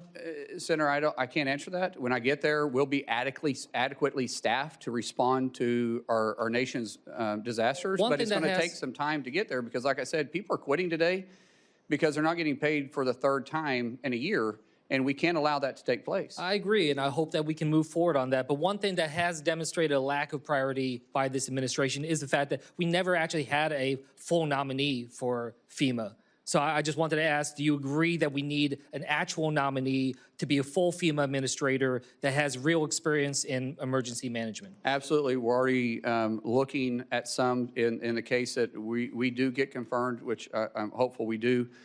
We are making that a priority in each one of our agencies. But you know, the confirmation also has to go through you, and we know. I get it, but at least we can get a be. nominee before us, and I think that that's something I hope to take away. That is a commitment you'll make. By honestly, by the experience that I've had, which has been an interesting experience, it's a lot to ask someone, and they got to be fully committed. If they go through this process, it's tough. So I would ask you if I do this, give them a fair shake. For me, a lot of you guys aren't giving me a fair shake to even earn your support. So if I bring somebody else into you, maybe you'll give them a fair shake and you'll actually work with them because I'm going to find somebody that is capable of doing the job, that's smarter than me at doing the job, that has experience doing the job. But when they come to your office and ask for your support, don't tell them it's politics. Don't say I can't. Don't say that, hey, I supported the previous one, but you know, I got burned on that one, so I can't support you. We'll trust, but see, just give them a fair opportunity, and you might actually like the person we choose. And look, it's not just about the person; it's about the policies writ large. And then look, you know what we saw before. For instance, Secretary Noem had this policy that required her approval for anything that was going out the door, grants, funding, when it over $100,000. And I'll be honest with you, it was disastrous. It held up so much of the funding to FEMA and other parts of DHS. You know, Senator Peters and I did a review of this. Over 1,000 FEMA contracts, grants, and disaster assistance awards were delayed. So I wanted to ask you if you can commit to revoking this $100,000 policy by Secretary Noem. Sir, we talked in your office about that, and absolutely. That's called micromanaging, and I don't know if Secretary put that in or someone else did. I'm not a micromanager. We put people in, we empower them to make decisions. What is required to come up to my level will make decisions. We will have a very clear line of communication with every one of our agency's heads on their authority that is given to you, that you gave to them within their parameters, and we'll discuss. But we're also going to be very responsible for the taxpayer dollars. But it's unrealistic to some degree. It's just adding so much red tape, though. I mean, they really delayed, especially when it came to disaster response down at the Texas floods. I want to switch gears here. This is something you remember we talked about, but you know we have this effort right now. ICE has purchased a warehouse in Roxbury, New Jersey. It's a facility the size of 8 football fields to house over 1,500 detainees. Never once did an ICE official go and talk to the local mayor, talk to the local law enforcement, assess the situation alongside the locals. So I just wanted to ask you, is that fair that DHS is imposing these types of large-scale detention facilities without local engagement and input? Sir, being from small rural Oklahoma, it's a big impact, and the community should be visited with, especially when you start taking a warehouse off. It takes it off the tax roll, which could make a huge impact, and you got to deal with impact aid if they're eligible for it. And then you got to talk about infrastructure. You know, one thing I do know is construction. When you start talking about infrastructure on these places, a warehouse sprinkler system is much smaller than when you are housing individuals there. And if you say, I think you said the town is 60,000 people, and I believe you said this was Smaller than that. Is it smaller than that? So about 22,000 people, okay, and of the which the detention center- detainees and the staff there would constitute about 10% of the population of that town. Yeah, and realistically, it's not, most municipalities don't have the capacity in their infrastructure for waste and water. So it's important that we're talking to the communities, and if we're having additional needs, we can work with the cities, we can work with the municipalities, but we should always communicate with them. I agree with that, and this town has only 42 police officers, a volunteer fire department. Does that sound like the kind of town that has the resources to take on a warehouse of this magnitude? Sir, I don't know the circumstances behind this other than what you and I talked about. I committed to you when I visited with you in your office. We'll talk. I even said, let's you and I get on the phone with the mayor. If I'm confirmed, I'll make a trip out there and see it for myself, because it's a big concern of yours and we want to address those concerns. And if it's, listen, if it's not practical, but I also said it's got to be, there may be a specific reason why it's there. If I can't explain that to you, then that's a different story. But if there's a specific reason I can explain it to you to make you make sense, let's talk about it. But if not, then maybe we can be better partners. I'm glad that you commit to talking about it. There are some documents I asked ICE to send us about their evaluations of the warehouse. We have still yet to get it. Will you commit that that is something that we can get once If the documents are available, yes, but I've also offered something much better. I'll go with you personally and look at it. That's something that the local community will appreciate, and I hope that you will reassess this warehouse. As I said in my opening statements, we want to protect the homeland, but we also want peace of mind and bring back confidence to the Department of Homeland Security. And all this means that we got to work on that, and I will work on that. Senator Scott.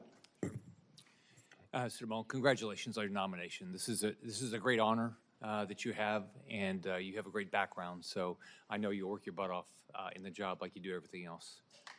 President Trump was elected to secure our border, crack down on sanctuary cities, and keep our country safe. I want to thank the President for his leadership and Secretary Noem's help.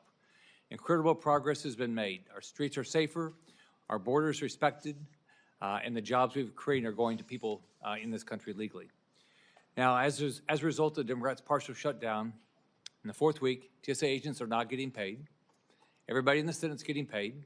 I've had a bill since I got up here. If we don't pass budgets, we shouldn't get paid. I've had one of my Democrat colleagues say, oh, I've got a mortgage. I have to get paid. Well, think about all these people. TSA agents are not getting paid. Airlines or airport lines are in gridlock. We got FEMA grants stalling. Coast Guard counterterrorism operations are shrinking amid rising Iranian threats to our homeland. My understanding is ICE agents are getting paid, but not ICE leadership is necessarily getting paid. Last week, 2 terrorists boldly and hatefully attacked our citizens right here on our home soil, killing at least 1 person. The President's decision to stop the nuclear weapons and the ballistic missiles was a reason. What he's doing is making sure we don't get these attacks on our soil. It was only as a result of brave actions of a class of future military officers, citizens, and law enforcement that stopped these tragedies. They could have been massacres.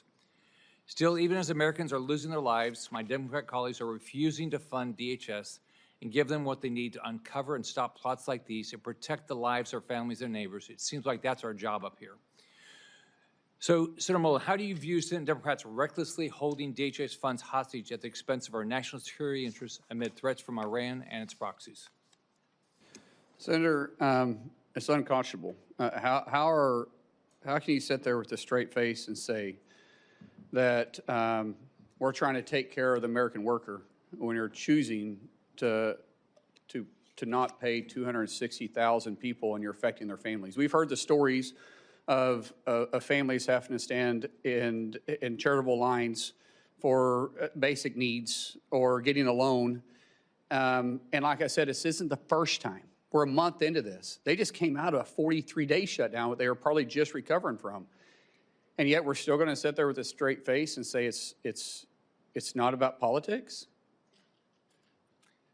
So in sanctuary cities, local authorities can decline ICE detainers, which means that criminals are released back into the community rather than transferred safely into ICE custody. First off, I can't imagine anybody elected that wants criminals back in their community, but that's happening. This creates opportunities for illegal fugitives to relocate or reoffend, like in the tragic murder of Kate Stanley. It also forces DHS officers to go into neighborhoods to root out violent criminals, which is way more. Not only does this cost the taxpayer more, but also increases the risk for everybody involved, including bystanders, DHS officers, and potential future victims.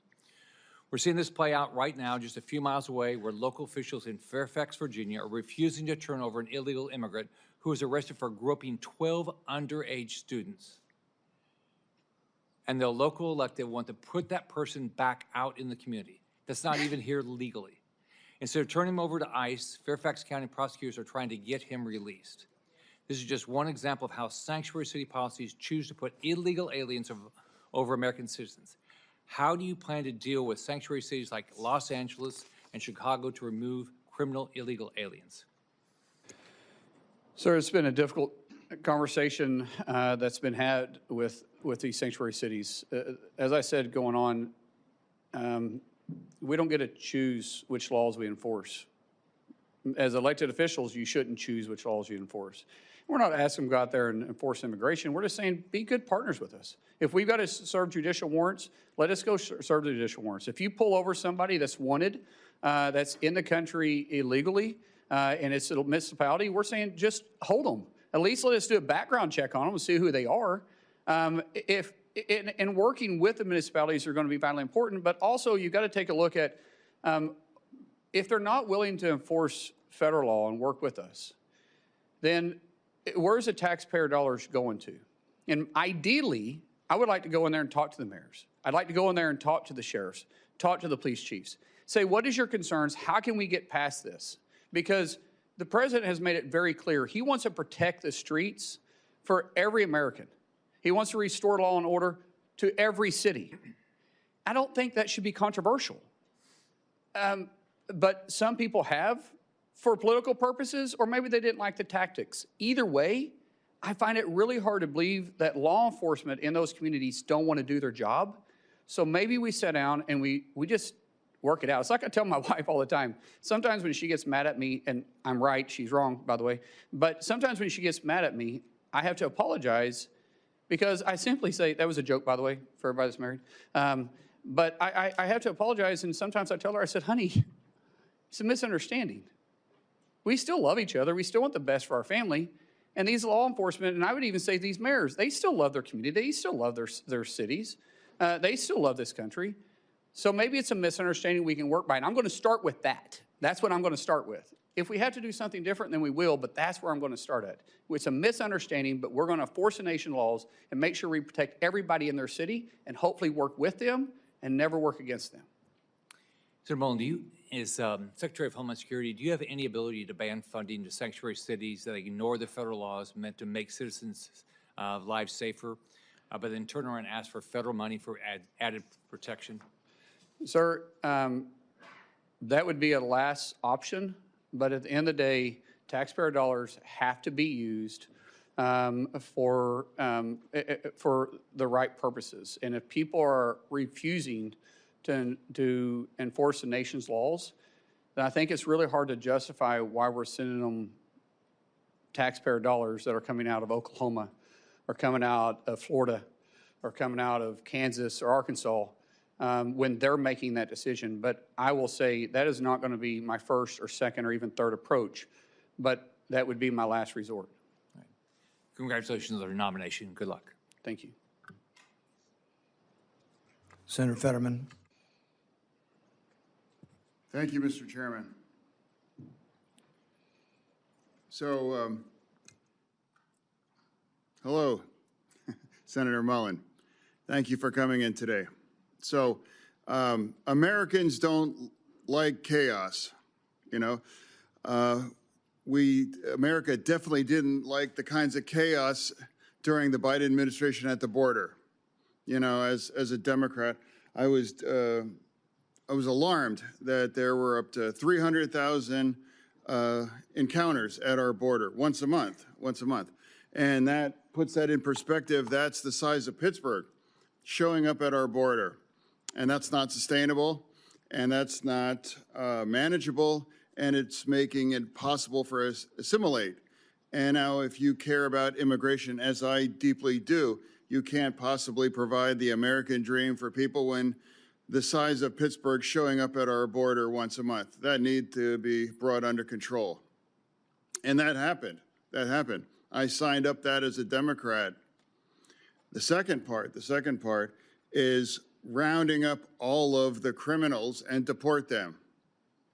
You know, I can't imagine why we can't agree with that as well, too. That's another thing that I signed up. One name that often doesn't come from my side is Laken Riley. I agree for Renee Good, and I agree for Alex Petty, but I also deeply, deeply agree for Laken Riley and their family. And now all three were failures of our government there in that circumstances. And as I was proud to be the co-sponsor of the Laken Riley bill, because we have to address that. Two things must be true here.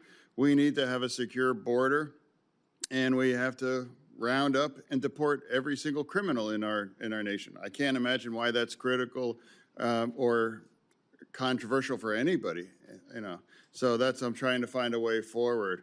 And now you and I have had conversations on this, and that's your commitment to focus on those things. I believe that's effective, accurate, correct? Yes, sir. Yeah. And now another thing. I know there's a lot of hard personal feelings here, and absolutely, it's terrible what's happened, and political violence. I mean, it's rampant. So now.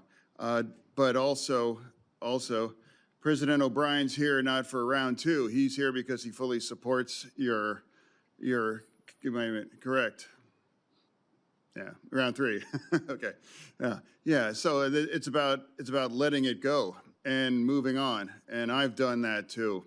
When I was in the hospital and things were touch and go, you know, I know there were unkind things said about me, but I can just say that it's better to just let it all go and to find a way forward. That's the time that we're in right now in our country on that. Now, people might describe you in those kinds of moments, but I'm going to describe you. We got a chance to get to know better when we joined a Codel to Turks and Caicos, correct? Yes, sir. Yeah, and we did that because Americans were looking at over a decade in prison because they had a couple random bullets in their luggage. And those Americans ran the gamut of a black grandmother from Florida, I believe, and Pennsylvania, that live in Western Pennsylvania that I did, and I was able to welcome him at the airport when he returned there. So that was about a commitment to working together. Imagine, just because a couple random bullets, accidentally, they were looking at over a decade in prison. Now, we worked together, and now not one single American really faced that kinds of thing. So that's about committed to working together. So now, and also as a Democrat, you know, that I made me the only Democrat that refused to shutting our DHS down. You know, some people might say that doesn't mean I have any less commitment to reform ICE. That's just categorically not true. But it's a strange devotion. I don't understand why you would shut the entire agency down just because you want those kind of reforms on ICE that has absolutely no impact on ICE and doesn't force any of those things. I refuse to do that, and I refuse to punish those union members that are working. And now especially parts of that, it's true. It's like the cybersecurity agency is part of DHS? Yes, sir. Yeah, and that's currently on the shutdown. And now two of the top agents of cyber attacks come from Iran and China. They must be elated to know that that part is all shut down, because that's part of this shutdown that does not bring any reform to ICE. You know, that I want any less than other Democrats, you know, here. The difference is I refuse to punish and make our nation less secure part of that. So for me, I came here and I committed to come here with an open mind, and I'm going to continue to do that. And it's not going to be about gotcha moments. For me, it's about just saying, my experience with you has been consistent kindness and professionalism. You know, the first time I met, it was you and your wife behind you when I was here at the orientation here in the Senate. And even before you got the call for the big job, you know, we were even discussing about getting together and having dinner as family. So that's an ongoing relationship, because that's also part of the fact here in this town, you got to get along and find a way to work together. And now we have to come at it and just let things go in the past for that. Finding a way forward, that's my responsibility to represent Pennsylvania. And for you, I just want to thank you for showing up. And now I'm going to engage, and I'm going to remain with an open mind throughout all this, as I made to my friend here. And I'm going to do that. So thank you for bringing your family here too. And I look forward to hearing for the rest of my colleagues' views on you. Chair. Thank you, Senator. Senator Ernst. Thank you, Mr. Chair. Thank you, Kristi, for being here as well. Senator Mullin, I have to say, I'm just going to be blunt, very honest with you. I hope that the president is watching. I am going to say to the president, I am really upset that he has made your nomination. Why? Because I will be losing from the Senate one of the best friends that I have here, truly.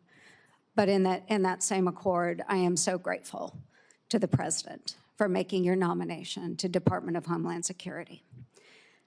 So we've had a lot of discussion here. I know, just as Senator Fetterman said, there are a lot of differences and opinions on the politics surrounding DHS.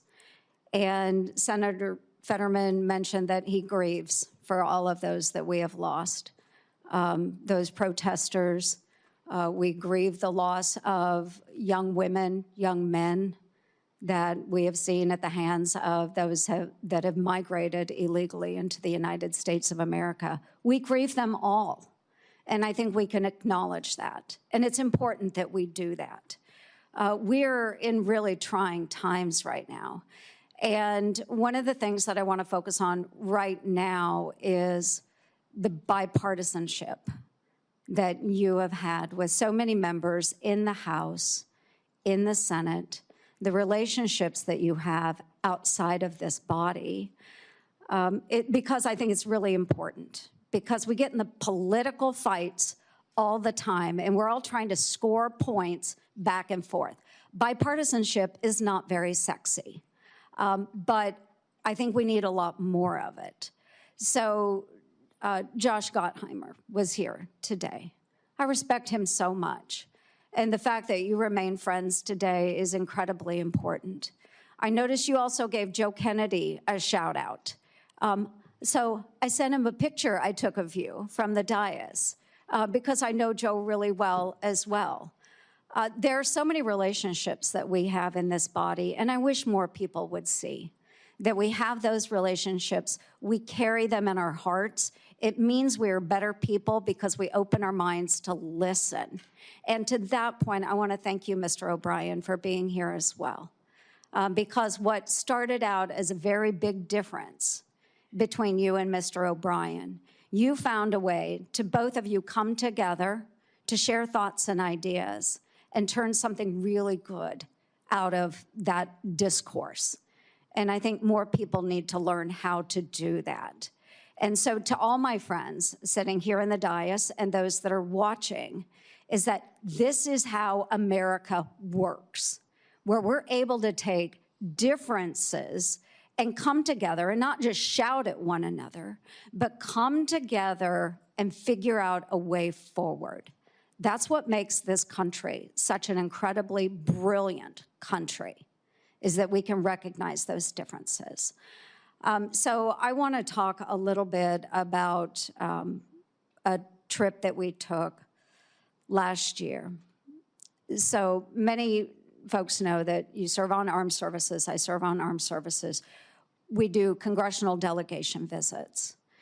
And a little over a year ago, or about a year ago, Senator Mullin led a congressional delegation visit into a country that had not been visited by an official delegation trip in 15 years. Along on that trip, I was also there. Chairman Smith was on this trip as well as Democrat Jimmy Panetta of California. We went to Syria. We sat down with the president there, al-Shara, for his first official visit from the United States of America. Now, a lot of people will say, he was a member of al-Qaeda. What are you doing sitting down with somebody that was a member of al-Qaeda? It's the same reason we sit down with people that we have differences with, is to find a way forward. So, Senator Mullin, I would like you to talk a little bit about that trip and why you believed it was important that we do that. Thank you. Thank you, Senator. You're right. The president of Syria wasn't really somebody we should have a lot of common ground with. And we actually talked about that. Him and I talked about that. Had a very blunt relationship about it. But the fact is, our world is different. And there's different leaders for different countries and different places. And you have to understand the region and the area they're in. We're not in the business of necessarily picking the leaders, but when we do, hopefully there's a way that we can work it out. And if you remember the president at the time, he said, when I was younger, I was fed a lot of propaganda. And I'm paraphrasing this. He says, but when I was in American prison in Iraq, he started looking at things different. And then he also went on to say, yes, I was affiliated with al-Qaeda, but it's much like you guys being affiliated with Russia. It was interesting to me knowing how you went through the history. He said, it's much like you guys being affiliated with Russia and China and World War II, and look where you're at today. Sometimes in war, when we're fighting for our country, I left Iraq and came back and fought for Syria because that's my home. We have the most diverse population in the history of the world in Damascus. And I don't want the foreign influence. And after I got out, I realized my fight is for my country, not for this necessarily organization, but for me to get resources, for me to get fighters, for me to be able to fight for my country. And hopefully, even though he said openly, I never planned on being president of the country. I was just wanting to get my home back. I find myself here. And he was very open. He says, I have made mistakes. And I said, I've made mistakes too. And I said, we're not perfect, but if we can work together to be a trust but verified, he says, I want a relationship with the United States. I want to have that relationship. That's not common for somebody with al-Qaeda ties. That's somebody that says, yes, my past is my past, but I'm looking to the future. And I think we all have past. In past, we can learn from. We learn from successes and failures in our past. But if we can grab the past that we made a mistake on and say, yeah, that's a mistake, I'm not going to make it again, that's a lesson. That's where wisdom comes from. If you can also learn from your successes, then that's also where wisdom comes from, and that's considered someone that has the potential to be a leader.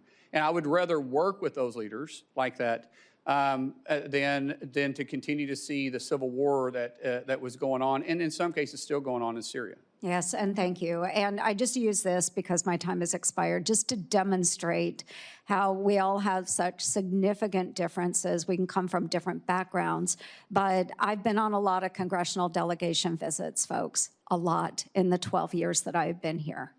But to watch Senator Mullin lead this delegation and to be able to speak to someone that is far different than we are and bring our countries that closer together, I know that he will do that with every one of us serving in Congress. I know you will represent us very well. You will represent the administration very well. You will make our country safer.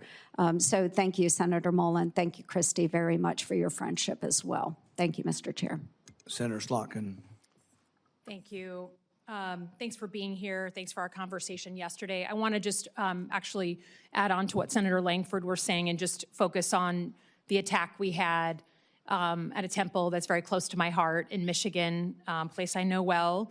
Last week, we had an anti-Semitic attack meant to terrorize not just that synagogue, but the entire Jewish community. And I think the light is really blinking red.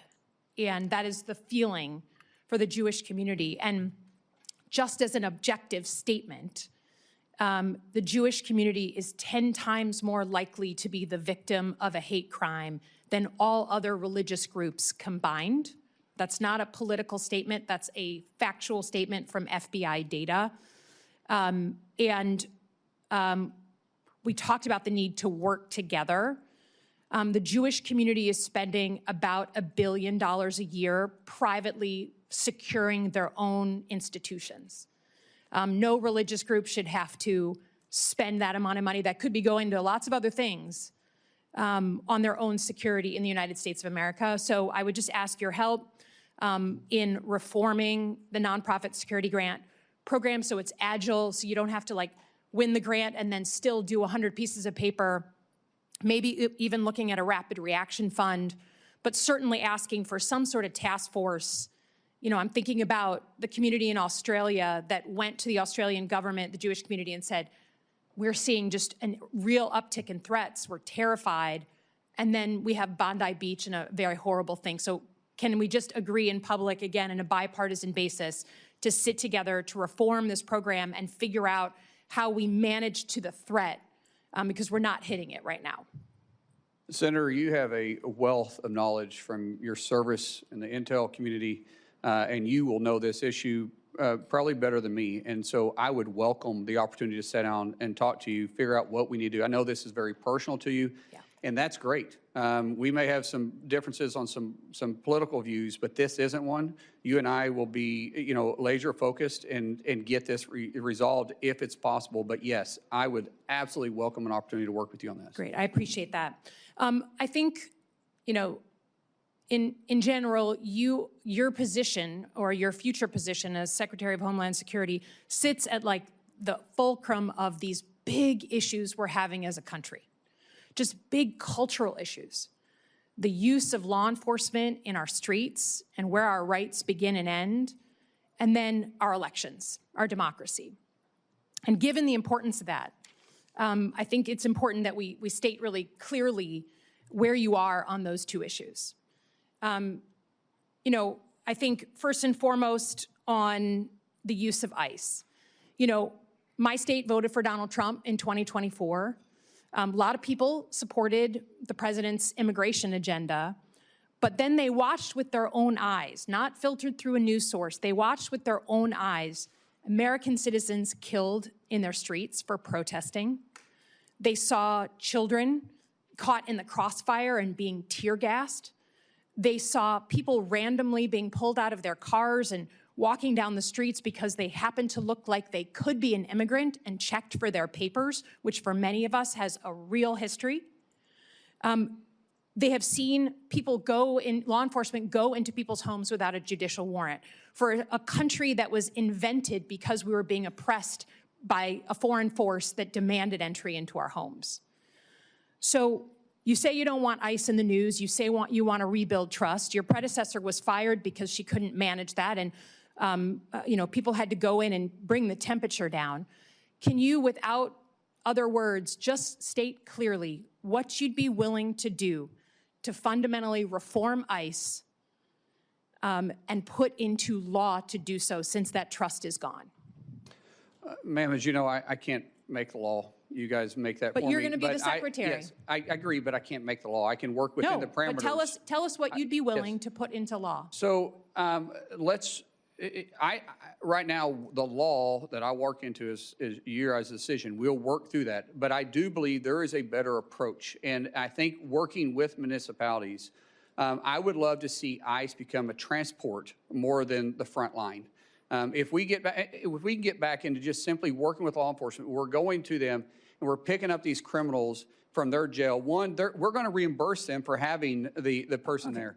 And have partnership is vitally important. I don't think there needs to be a law to change that. I think I can work within what is there, but there's an approach that can happen, but we got to have partners. Yeah, I understand, but we're not going to agree to this here, but I would just say the ability the trust is gone, and not just with Democrats.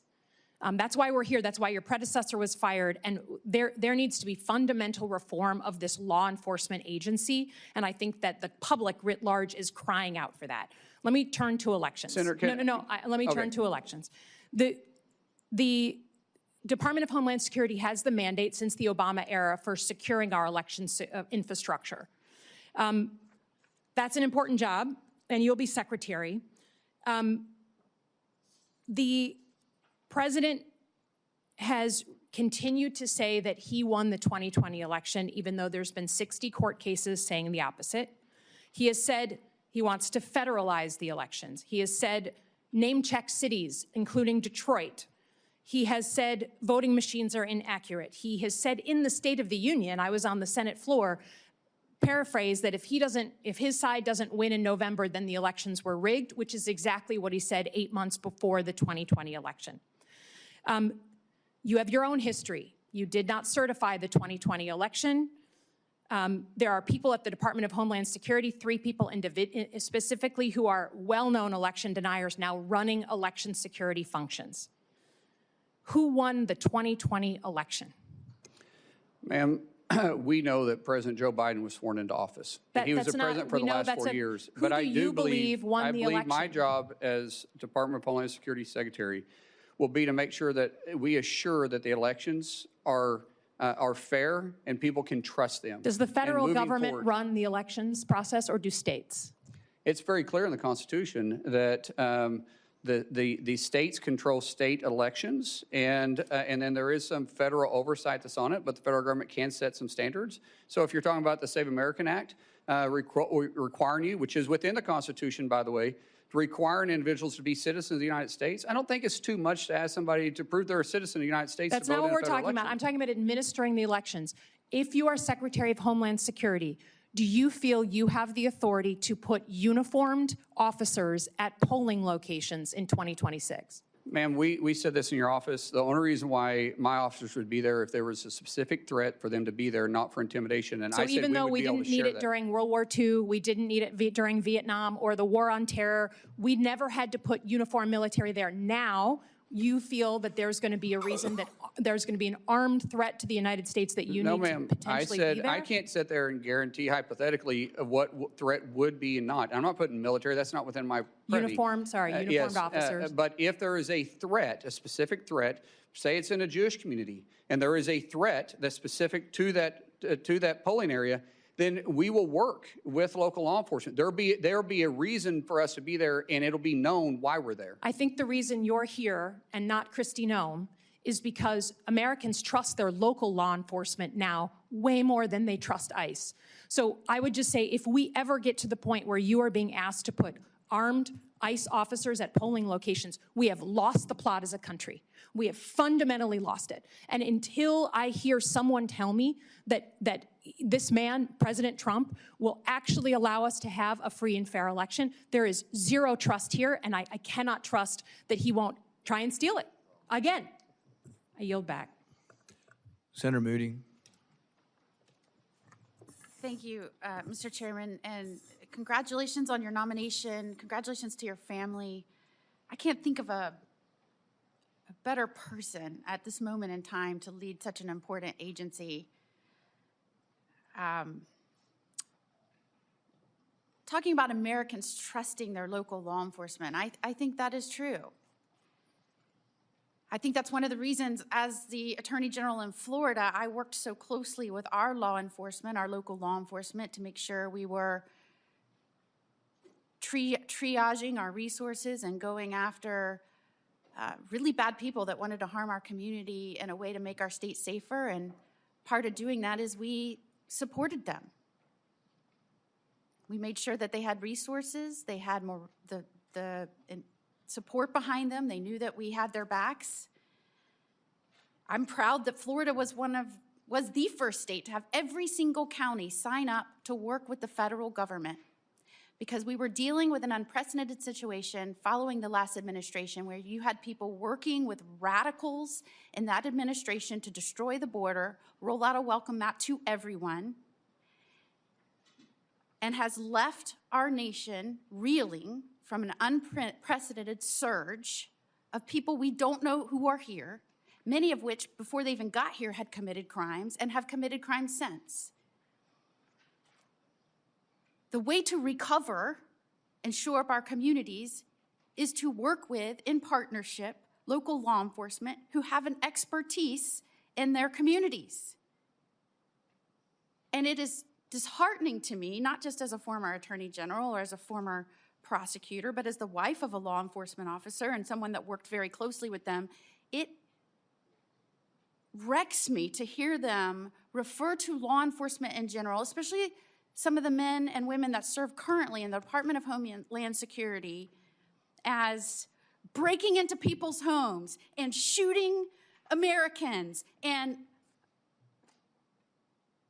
I think we can all acknowledge that we want law enforcement to meet professional standards, to act with the public safety in mind, to comply with the law.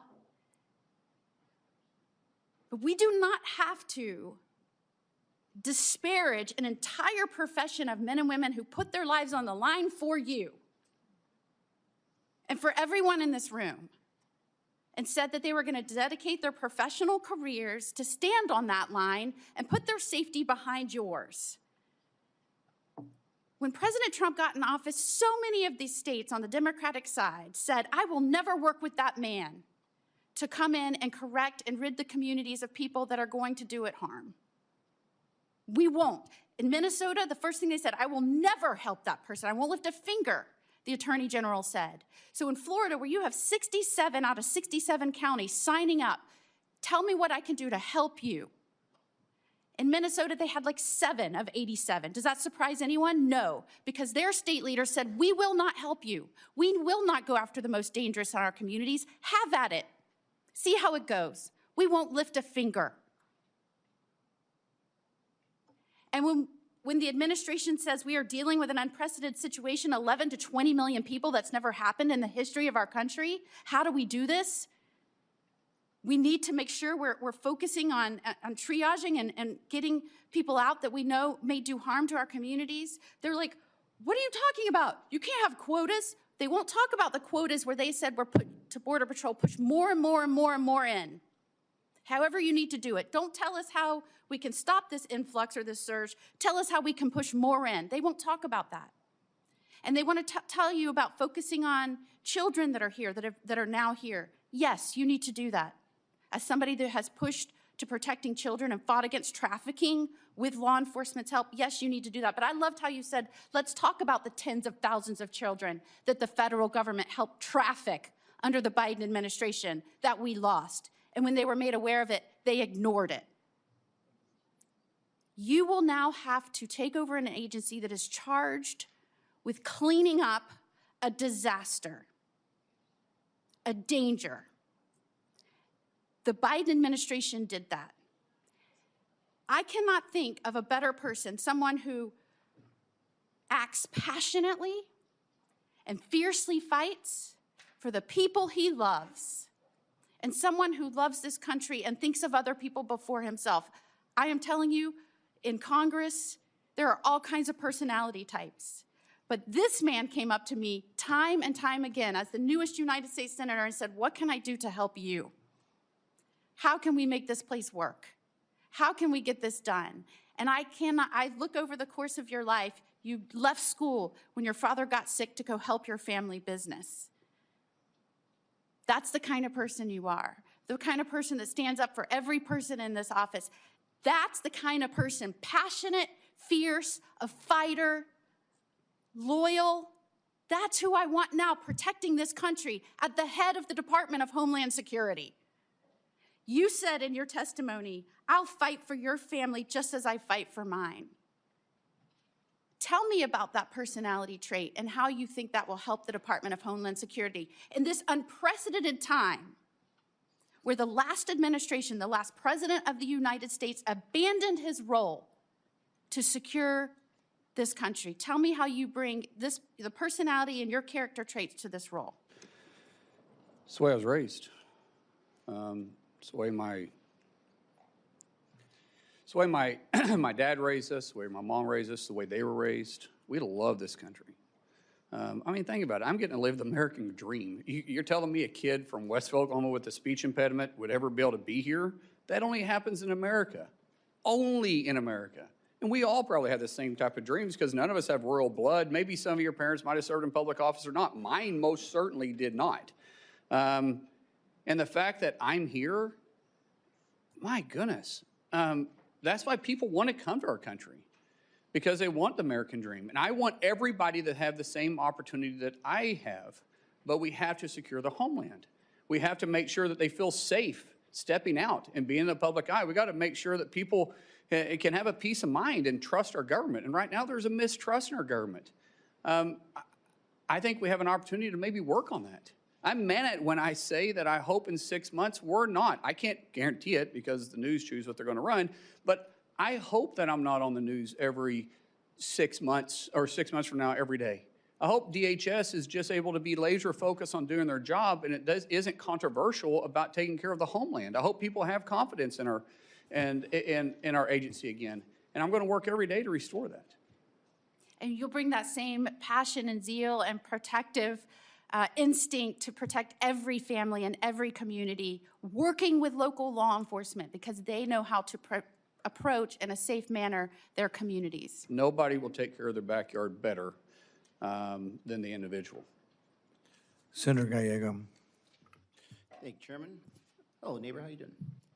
Easy day. Hey, brother. Good to see you.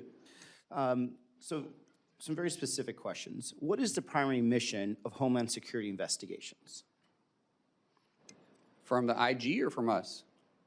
I'm sorry, from Homeland Security Department. There's HSI is within Homeland Right. Security. What is their primary mission?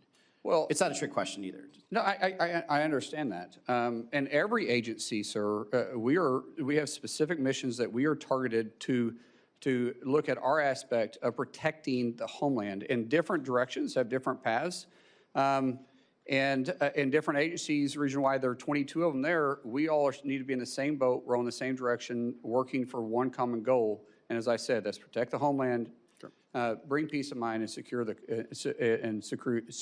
confidence of the American people. Okay, so HSI, and being from Arizona, we're very familiar with CBP, ICE, and HSI. HSI specifically is very important because they specialize in dealing with human trafficking, human smuggling, counterfeit, bank fraud, things of that nature. Actually, I have a lot of friends that have worked for them forever. The reason I bring this up is because there is confirmed reports that the Secretary of Homeland Security has ordered HSI agents, pull them off what I just told you were very important missions, to go to Arizona and investigate the 2020 election results, right? That's a very big concern of mine because these agents should be doing the work they're doing. A lot of them already are, field ICE agents instead of actually doing these long-term investigations. But now they're not even doing the ICE enforcement. They're literally going back and looking into conspiracy theories. So, for my experience and seeing you both on the House and the Senate, do you believe that Joe Biden won Arizona in the 2020 presidential election? The reason I ask is because, again, you're potentially deploying HSI agents to Arizona to check a result using our taxpayer dollars to follow up on a conspiracy theory.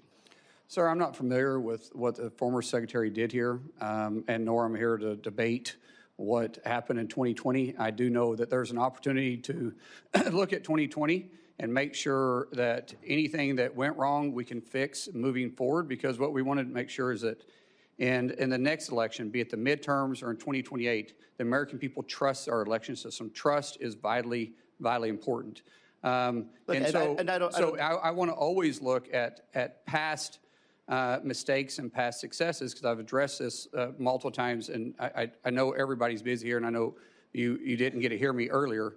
But Senator, I think we can always do better, and I want to do that. Just like you and I, we've worked on immigration issues before, but because we both know we can do it better. But you're talking about perspective. I'm talking about going back, and the fact that we're using Homeland Security funds, investigators that should be using their time and value more to check onto something that, by the way, had multiple independent audits, even one run by the Senate Republican and Senate State House representatives that passed, accuracy tests, hand counts, 14 court cases that were confirmed that Biden won in my state. And so when I have personal friends that are HSI agents, friends that I know are telling me they are now being diverted from their duties, and what they're doing is they're instead of investigating child sex trafficking, child abusers, drug traffickers, which I don't disagree, we have not been doing the best at, and certainly I think a lot of that was under the Biden administration, did not do that sufficiently. But now instead of it not being done, now we have the opposite, where some of these best trained people are being ordered by somebody within the chain of command of the White House, which I get to question later, to go investigate this false this false conspiracy theory, right? And like, as much as, for me, a concern of mine, because, I do know you very personally, and we got into work together. I think you're an upstanding guy, and I reject this idea that you're not qualified for this job 100%. But when it comes to something as existential as this, that's when I have to start questioning, like, are you going to be in charge of a department that's going to say, you know what, HSI should not be used for this? As a matter of fact, no one in the Department of Homeland Security should be used to do and investigate an election conspiracy. So that's, what I want to communicate on this is, like, I really urge you just to end the investigation. There's no reason why we need to go relegating back to 2020. There certainly isn't any reason why we should be using these highly trained professionals that should be going after some horrible people to be investigating conspiracy theories that have been litigated multiple times and put them back where they were. Moving on from there, my other concern is something that I saw, with the previous secretary, and something that I've seen in myself in my time in the Marines, is that a chain of command is very important. I don't believe there was a real chain of command that was in the Secretary of Homeland Security. And when I say that, it's because I think Stephen Miller was the person that was actually calling the shots there, and you could see the results of what occurred. You had men and women in ICE and CBP that felt that they were unaccountable, talking to actual ICE and CBP agents from Arizona that got deployed to Minnesota. They don't know who really was in their chain of command. They didn't have operational orders. A lot of them did not understand, how to actually engage with the public at all. And when there was a point of who is responsible for making decisions, they could not figure out if it was Miller or if it was Secretary Noem and her deputies. They couldn't figure out if there were quotas versus there are quotas. Now we know that there are quotas. This is the problem. Is like, I want to make sure that if you're there, you're in charge and not Stephen Miller. Sir, the President has nominated me to be Secretary of Homeland, and I'll take full responsibility for that. Chain of command is important. I believe in empowering people to make decisions, but I will still be talking to the President on a regular basis. And any policy that is within my realm of authority that you guys give us, if the President wants us to look at it, we'll look at it, because I serve at his discretion. Yeah. One thing I don't know if it's been mentioned here, you probably would be the only second Native American in the history of the country to be a cabinet member, which I appreciate. And you know that I also do a lot of work with our Native American communities, the 22 federally recognized tribes in Arizona. And the one concern I also have is that when it comes to building some of these installations on the border, there has been very, very little to no tribal consultation, especially with some of our border tribes, the Totowa Nation, where we are building walls in areas that doesn't have much like ESL. So I have problems with English once in a while too. There's a border wall that is going through tribal land that is in very sacred land that is not crossed and used significantly by human smugglers. It's important that DHS actually speak to these communities. They actually have programs that they do where they actually are working with DHS and local law enforcement to stop illegal smuggling, called Shadow Wolf program that DHS supports.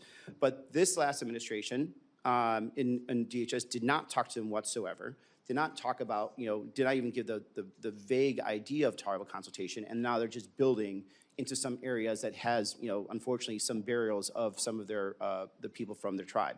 And so I think it's important that we reestablish tribal sovereignty, and I hope because of your background you'll understand and appreciate that. I respect tribal sovereignty, and there's a lot of technology. Now, we do have a job to secure the border, but we will work with tribal nations because there's other ways to have a physical barrier. You can have technology there too, and I don't think anybody would complain about that. But yes, you know my background. We have worked on tribal issues a lot, and I appreciate your passion. And I have a lot of good friends in Arizona with tribes that have that we've been able to have good relationships with. And these tribal nations would absolutely work with you as long as they felt that there was the respect and also respect for the land, because we have a history of that. And Mr. Chairman, I'm up. I can. We're going to come back around if you have a question. Senator Hawley. Thank you, Mr. Chairman. Senator Mullin, welcome to the committee. I see you have some supporters with you today. Chairman Smith, good to see you. My friend Sean O'Brien is here. I want the record to reflect that my money was always on O'Brien. I just want that noted. I want it noted for the record. Senator Mullin, let me ask you this. In your own words, could you tell us just in capsule form, what is it that DHS, what's the mission of DHS as you understand it, as you would put it, as you would explain it? Quite simply, it's simple: to protect the homeland. Very good. To protect the homeland. Okay, let me ask you this. 10 days ago, there was a shooting at Old Dominion University that left one person dead, 2 people critically injured. The gunman had potential terrorist ties. Is this a good time for the Department of Homeland Security to be shut down and unfunded? It's the worst time, and keep in mind, we just came up a 43-day shutdown, and this is the 3rd time in a year, and it's devastating to the morale of the men and women we have tasked to take care of all of us, all the homeland, regardless if it's a blue state or it's a red state. We have to look at it all the same, and they have that mission mindset, but they don't have the pay to follow it up. A few days before that, 2 individuals attempted to detonate bombs in New York City in a way that would cause mass civilian casualties. Both of those individuals have potential terrorist connections. In light of that, is it a good time for DHS to be shut down? Sir, I think with the current conditions, this is the worst time we could possibly do it. A few days before that, in Austin, Texas, 3 people were fatally shot outside of a bar there when a gunman opened fire in the early hours of a Sunday morning. That gunman also had potential terrorist ties, and yet DHS is shut down. Just a week ago, a gunman loaded his truck with incendiary devices and rammed it into the Temple Israel Synagogue outside Detroit, Michigan. As I'm sure you know, 40 law enforcement officers, 40, had to get emergency medical attention. It's a miracle. By the grace of God, nobody was killed except for the gunman. But 40 individuals had to get medical attention, and yet DHS is still shut down. Let me just ask you this. Law enforcement dangers. I think I've got a poster that'll go up behind me here. In the last year alone, we have seen an 8,000% increase in death threats to law enforcement, a 1,300% increase in assaults, a 124% increase in vehicular attacks using a vehicle, against a CBP law enforcement. Now, in light of this, is it a good time for DHS to be shut down? Sir, it's a horrible time. Let's talk about children.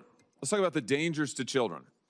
The National Center for Missing and Exploited Children estimates that there are 20.5 million reports of suspected online and child exploitation. That includes almost 20 million reports of child pornography, 546,300 reports of online enticement of children for sexual acts, and 27,000 reports of child sex trafficking. Is it a good time for DHS to be shut down? No, sir. Let me ask you if you've seen this poster that I'm about to put behind me. Have you ever seen this before, Senator? I don't believe so. There's no reason you should have. I was introduced to this material by Tim Tebow, the Heisman Trophy winner, who now spends a lot of his time trying to help work with child victims of sex abuse. This poster reflects every individual IP address in the United States in about a 1-month period that was sharing, distributing, posting, or trading child sex abuse material or child pornography of some form. You want to guess how many points there are on that map? It makes me sick. I have no idea. 338,000. That's just a 1-month period. Now, can you see any blue dots on that map, Senator Mullin? Yes, sir. Yeah, there's you got better eyes than I do. I mean, there's like very few of them. I'd be surprised if anybody in the audience could see them. The blue dots are the number of investigations that are open. Look at the red dots, 338,000. Look at the blue dots, you can hardly see them. Why would that be? Because in the best of times, the Department of Homeland Security has only 10 HSI agents who are fully dedicated to doing this. That's all Congress has given you, 10. Right now, none of those are funded.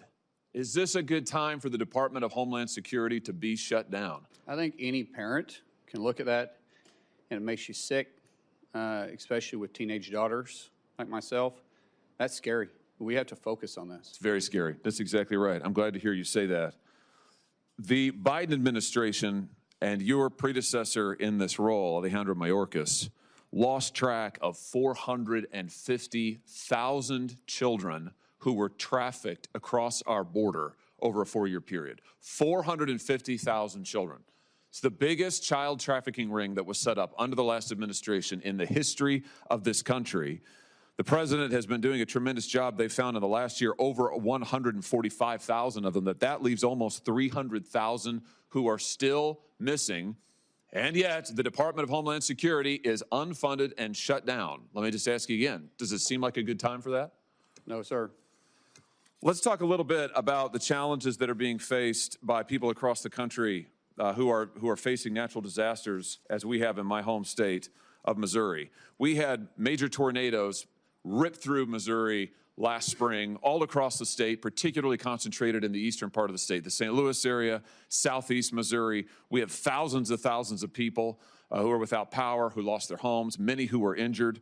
We have had much disaster aid approved by FEMA, but we're still waiting for some of that aid to get to us. And now FEMA is shut down.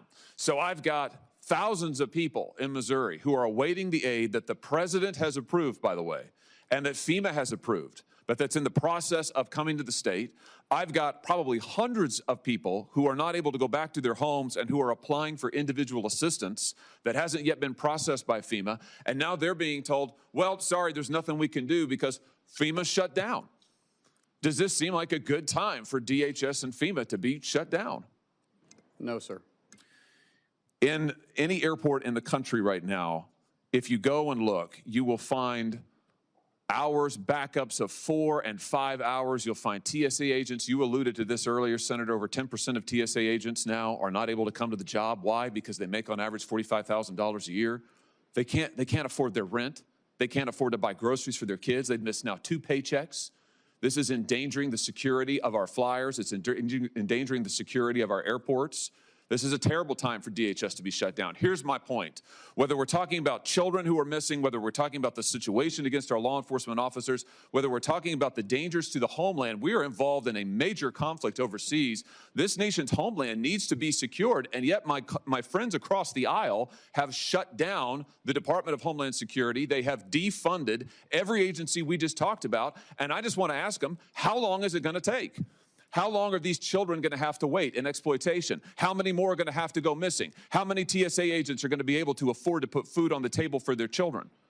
How long are the people of St. Louis and southeast Missouri going to have to wait to get back into their homes before we can finally have a vote to reopen the Department of Homeland Security? It is long past time. I welcome your nomination. You're going to be a terrific leader of Homeland Security. I can't wait to see you there. But it's time for this Congress to do its job and fund DHS and protect the homeland of the United States of America. Thank you, Mr. Chairman. All right, thanks, everybody. We are going to do another round of questions. I want to let anybody ask a question that wants to ask a question, but I really don't want to give everybody 7 more minutes. I want to kind of keep it to pressing questions. We'll start on the Republican side. Does somebody have a pressing question they didn't get to ask or would like to ask? I'll yield back. Anybody else? Senator Ernst. Yes, thank you. Again, Senator Mullin, I truly appreciate you being here. And I do want to ask some questions. I do want to follow up. So many people have pointed out the various departments that exist and are not being funded under DHS. So we have a really, really significant anniversary coming up this year. So most people will think it's our nation's 250th, which is extraordinary.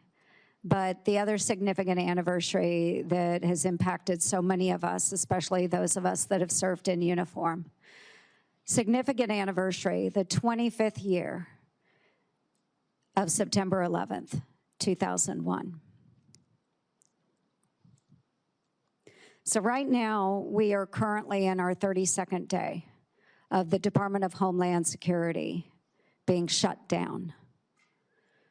We have men and women serving in TSA, in FEMA, in the Coast Guard, Secret Service, in the Cybersecurity and Infrastructure Security Agency, all of them under DHS, not being funded.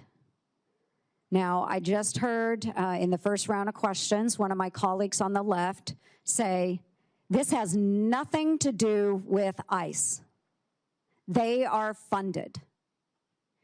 If it has nothing to do with ICE, why are we not funding these agencies that protect Americans? Especially as we're coming up on the 25th anniversary of September 11th this fall. It's a significant anniversary. I hope never to repeat it. But the fact of the matter is that there is a greater possibility of September 11th happening all over again because we are not properly funding the men and women that protect our homeland. So I don't want to hear folks say it has nothing to do with ICE, because I do believe when we get into the politics of this, it is about ICE. It is about ICE. So I would love for my friends on the left to acknowledge it's about ICE, but acknowledge that protecting our homeland is much more important than the politics of this. Yes, question.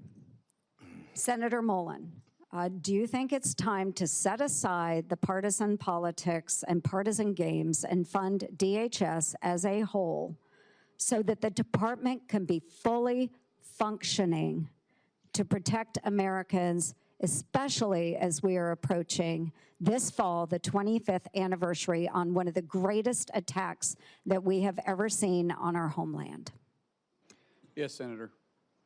I look at this as a political theater that we're playing games with, and we're risking people's lives, and we're disturbing people's lives. As I stated earlier, we have 260, 280,000 employees in DHS that's still on the job, still working, still keeping us safe without pay. I don't know how in good conscience you could sit there and think that's okay. It is not okay, and I look forward to your leadership at Department of Homeland Security. Thank you, Senator Mullin. I yield back. Senator Peters. Yeah, I have a couple of questions for Yes, you, Senator Mullin. But before that, I just want to clarify what we're hearing about funding for Homeland Security. I think the political theater has been on the Republican side, because there is really no debate with any of my Democratic colleagues that we need to fully fund FEMA, that we need to fully fund the Coast Guard, we need to fully fund CISA, to fund all of those other areas. The TSA folks all should be fully funded. But unfortunately, my Republican colleagues who control the floor, you are in the majority, you determine which bills go on the floor and which ones are up for a vote. The way we can do that so we don't have a floor vote is we can go and move by unanimous consent and move a bill and say, is there anybody that objects to this bill? And if they don't object, it immediately is passed. That's the procedure. So folks at home watching this, we have bills that will immediately pass and could pass today. We have put on the floor bills to fully fund TSA, and my Republican colleagues have objected.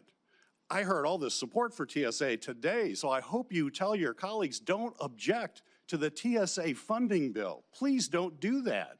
We could pass it today. God, that would be great. But we heard a lot of theater, all this stuff. FEMA, pass it today. Coast Guard, pass it today. CISA, cybersecurity, pass it today. So as the nominee for Homeland Security, I would hope you would tell your colleagues, boy, this is really important. Don't object to the bill that allows us to pay for this. Now, granted, the CBP and ICE are not in there because we are around negotiating about making sure that there are guardrails in place so that local or that federal agents have to abide by the same rules as local police. You know, when I go home and I say that, everybody says, really? They don't have to do that now? I'm like, no.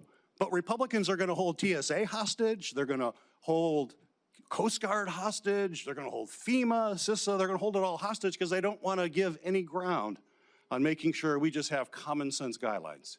We have a solution for that. Pass the bills for all of these other agencies. Pass them. They can happen today. We've tried for the last 2 weeks, and my Republican colleagues object. Don't object anymore. And then let's focus on trying to come together. And I appreciate your comments about how we come together. Let's come together and figure out how we put common sense guidelines in place for federal agents that are operating in our communities. You've expressed an interest in doing that today, and I take you at your word for that. So let's do that. But let's not make TSA a hostage in this whole thing. Let's pass the bills. We can do it. So I've heard it. I heard HSI funding from one of my colleagues here. I want to be clear, HSI is funded because both CBP and ICE are fully funded because of the big bill that passed last year. So that funding isn't even in jeopardy. What's in jeopardy, we can fix today. All the things that are not being funded, we can fund today. And every single Democrat is for it. There's only one Republican. It only takes one Republican to object, and apparently that keeps happening. I'd talk to that one Republican and say, stop objecting to this. If you truly all believe in that, stop objecting to it. HSI is getting money now because of the big bill. But what's the problem with HSI? And I agree with my colleague with child exploitation. I'm going to be at the top of the list when it comes to making sure we're doing as much as we can to stop that. But unfortunately, this administration has actually transferred all those HSI people to immigration enforcement. They're not even doing what they were supposed to be doing. So I would hope if you are confirmed, you will bring those folks back to their role that my colleague says is so important, which I agree with. But why did the administration send them off to immigration work then? Apparently, the administration doesn't think it's as important as my colleague. And I just want to wrap up here. Questions that we had related to your bio. And the biography is important. And it's important that we fully understand how you're presenting yourself. And if there are any ambiguities, we want to work that out. On March 11th, I sent you a letter asking for information about any activity related to any special assignment, which you talked about here today, that you have been involved in. There was no exception for official travel or any of that. We just asked any of these special assignments that you have talked about. You responded to the committee in that letter by saying my voluntary work included special assignments outside of DOD, was that I offered support and mentorship from a Christian perspective to both Afghans that supported our efforts and other personnel that served in war zones. You stated your special assignments occurred intermittently between 2006 and 11. My letter did not exclude official travel, and it also gave you explicit instructions in that letter for providing classified information, how we could do that, and do it in a way that protects that classified information. You didn't provide any of that. And today is the first time that I'm hearing about your classified activities from 2015 to 16. Quite frankly, as we've had these conversations, you have not been forthcoming with me or this committee. The story always seems to evolve, to kind of change. And as you know, candor, honesty, transparency are absolutely critical, particularly at this time to try to build trust as the Secretary of Homeland Security. So we have to clear this up. We feel pretty strongly we have to understand exactly what this is, especially with all your public comments that have raised a lot of questions. We've checked. The SCIF is available. We're going to go in the, we would love to have you come to the SCIF and tell us exactly what you're talking about. I think that'll put my colleagues' mind at peace. Would you be willing to go to the SCIF this afternoon and tell us the classified activities you're talking about? Sir, I think this committee made it very clear with the paperwork they gave me that I do not have to disclose my my official travel. That was part of the documents. And it went over 2 or 3 times. I complied with exactly what the committee said. And there is no statement for, or no area for mission work and mentorship. That was a volunteer basis that I did on my own time. And it was very specific over and over again that you don't have to claim official travel. We want to know what this supposed classified work was. We have real questions about it. I asked the FBI yesterday, I said, if someone had appeared in any classified document, any document, would that be in this report? And they said, yes. I said, well, I don't see anything for Senator Mullin. Why is that? They said nothing showed up. We queried the Department of State, the Department of Defense, other intel folks. So you're in no classified document that the federal government has, according to the FBI, and yet you're telling me you did all this classified work. I don't understand how that recognizes. Sir, I didn't say all. I was very clear with what I said. I get what you're trying to get to here, and that's fine, but I complied with everything the document said, and it was official travel, and it was a classified trip. Well, let me just chime in on this. I've agreed this is the fastest hearing anyone's ever had. This will be the fastest vote anyone's ever had, and that's despite my qualms and problems with your nomination. And I'm willing to do that, but when the FBI came to my office, I asked them if you had done any kind of work for the CIA, the DOD, or any other. I haven't. Let me finish. Any of these kind of agencies or any kind of classified work, and they said the way it works is you would have a separate folder if you'd been involved in classified missions somewhere, and we would get to see the folder, and then we wouldn't talk about it. We would look at it privately, and we would know what you're referring to. So it's confusing to us because there may have been some papers that said your official trips were excluded. I don't know which ones were and weren't, but you've now mentioned today that you have activities you've done. And so I think it would be easy, and I'm still willing to have the vote tomorrow, but I can cancel the vote tomorrow. I'm still willing to have the vote, get this done, and get it over with. But I think that just to make clear, and it doesn't sound like it's a secret you're too concerned about divulging, if you would to spend an hour and go to the SCIF or 30 minutes and just tell both the ranking member and the other, and it would be private and it won't be revealed, I think it would get this over with and we wouldn't have a complaint about going ahead with the vote tomorrow. I have no issue with that if you guys get cleared on it, because way my understanding was is there was only 4 people right in it, and it was a special program inside the House. Just like I wasn't on Intel at the time, I'm not saying I was, but I have no issue with that at all. I would welcome being brought up. It was very unique, and it was that would be on you. We're not going to try to figure out who the 4 people are and whether we can have approval to it. And I don't but if you're doing something that important, really it probably ought to be revealed and discussed in a classified manner. Senator, or Chairman, it's not on me to. I don't have the authority to do that. This is why I said I was very clear.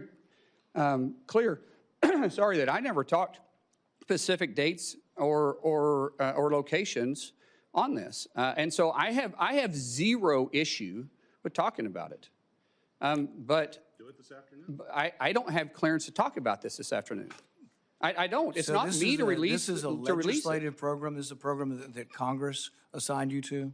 Yes, this was within my official duties. Who assigned it to you? Sir, that's not for me to talk to you about on this. I'm sorry. This is a classified. This isn't a classified setting. I'm sorry. I'm not trying to be ugly. You know how classified situations work. Which agency classified it?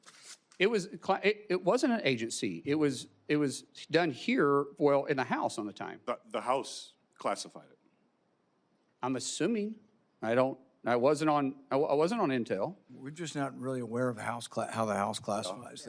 I have no idea. I know every time we spoke about this, we had to go to the SCIF and visit about it. But I know there was a paper that I had to sign before it even started, and I may be wrong. There may be more than 4, but I know it was only me and 3 other people that ever discussed it. So secret that we can't know about it. I would think that there'd be some paperwork in the SCIF that they should show us saying this is so top secret and this was made classified. I have no problem. You're welcome to go to the House. This started in 2015.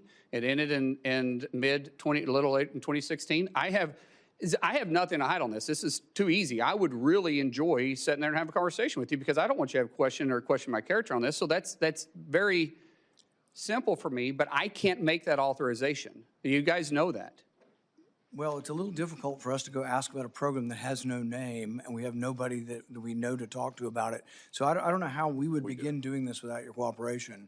But I'm willing to cooperate. I'm willing to hold the vote tomorrow, but you brought this up, that you were on a super secret mission that you can't tell us No, I did not say super secret, sir. I said it was classified. That only 4 people know? Well, I only know if there was 4 people. There was maybe more people that understood it, but I know there was only 3 people plus me that was ever in the meeting.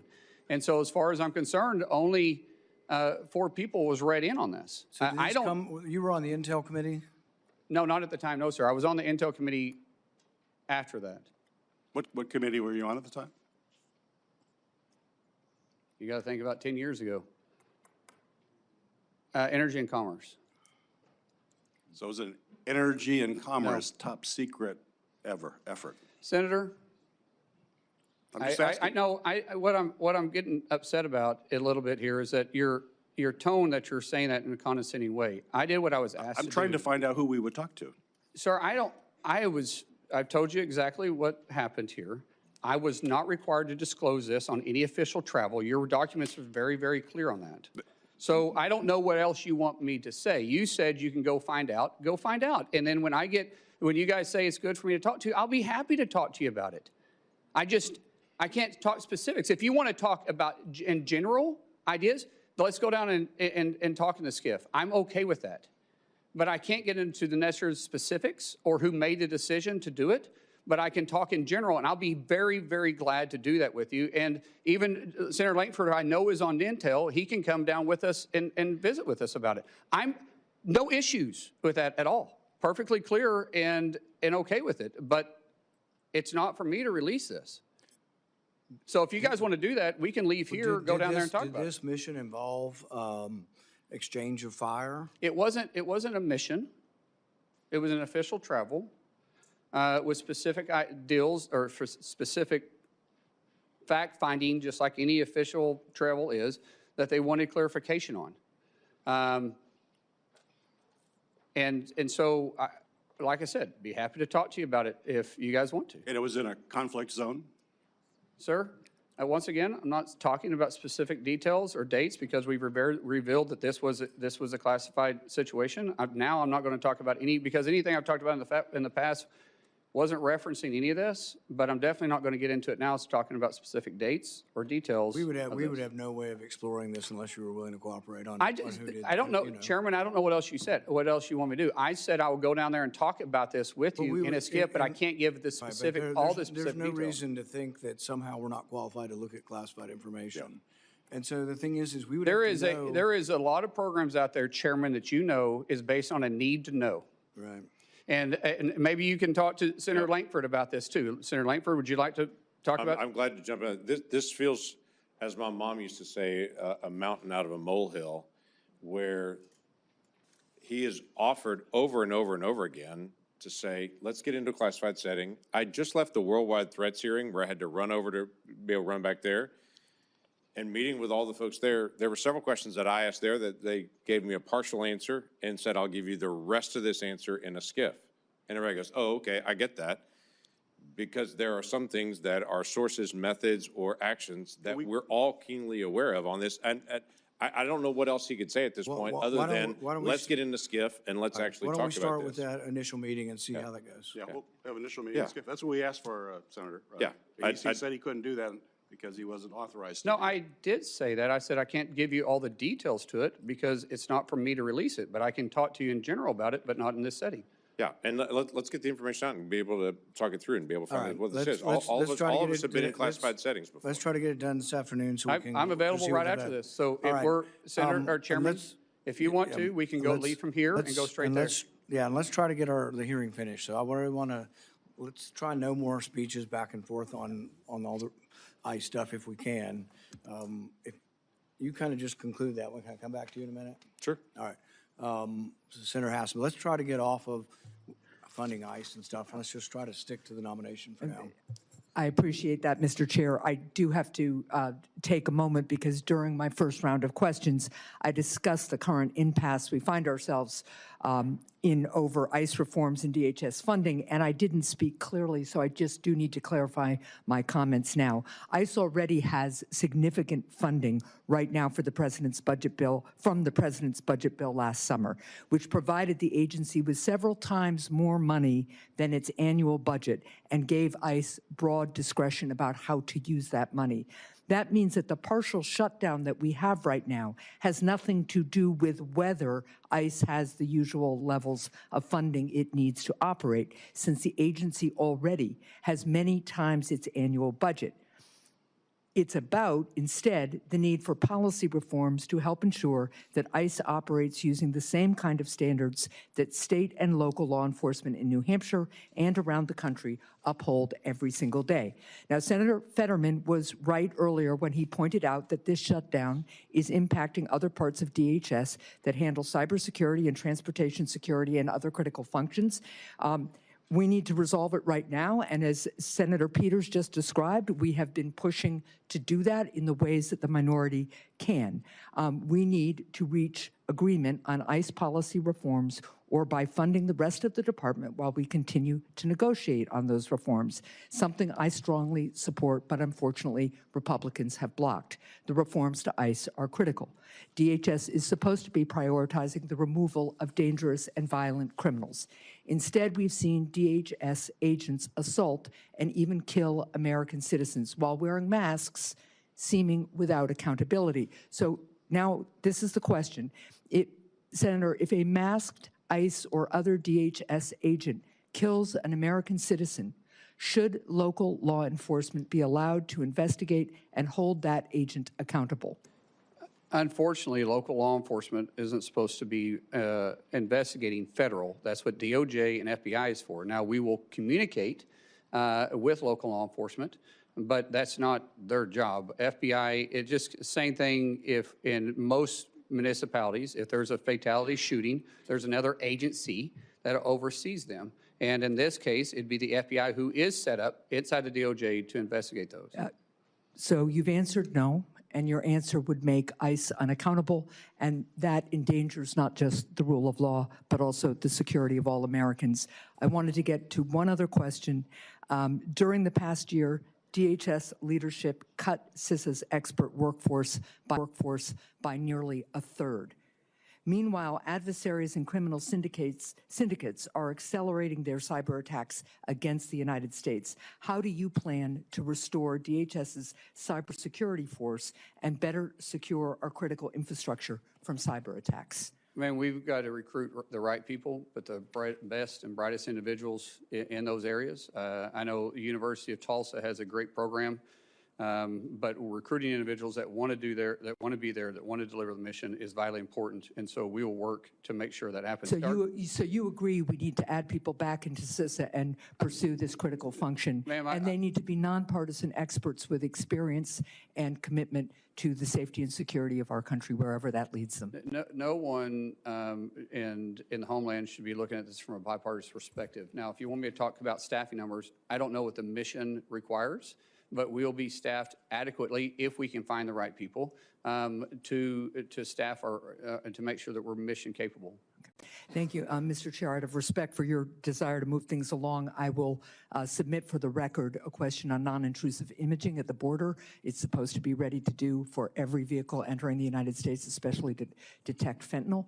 And I'd like your answer on that and a couple of other questions as well, but I'll submit those for the record. Thank you. Without objection. Senator Langford. Thank you. We talked before about just trying to get information on time and such. In the transition that happened between the Biden administration and the Trump administration, data fell behind, and it fell really behind. It was one of my complaints that I had with Mayorkas that was sometimes 2 or 3 weeks late on releasing normal data information, just how many encounters were happening at the border, how many arrests, some of those things on it. Last year, it wasn't weeks late, it was months and months and months late on getting data out. DHS has a really good story to tell. There's a lot of good things that are happening there, but my concern is that social media and some of the examples are coming out just to tell the story, and DHS is not able to actually tell the story. And quite frankly, we've asked DHS several times, hey, give us more information, more data on this. One of the things I'd love to know is just that you've been one of us for a long time in this. You know the importance of oversight and what that means on this, to be able to get data to members of Congress and to the American people. And so quite frankly, we can see the story as well. So I'm not asking for a pledge because I already know your heart on that, but want to just be able to open that up on how we can actually get more data and information. Our Ledge Affairs Department, I'm going to stand up and make sure that we're communicating and getting the information you need. It's not going to be fixed overnight, but it does frustrate me as a former member of the House and definitely a current member in the Senate that when we make a request, it's not seen. Now, there is a difference between making actual requests because you're wanting to get to a solution versus harassment. Badgering people. Yes, there is a tremendous amount that happens. Both sides play the games, and I'm just not going to play that game. I'll work with any senator, I'll work with any committee to make sure that we are getting the information you need to do your job. But just for harassment purposes, don't, please, I ask you, if you want me to do my job and do it right and be transparent with you, don't play games with me either, because, and if you have real concerns, like I said, everybody on this committee, and really for our colleagues for that matter, have my personal cell phone. That number, I have no intentions of changing it unless somebody leaks it. Yeah, hopefully that wouldn't occur on it. One other quick question on this. Ali Mayorkas, when he sat at that desk before, he and I had a lot of conversations about what they called, was labeled the special interest aliens. These are folks that come from known areas of terrorism, but we didn't have any information on them specifically, and so the Biden administration just let them in.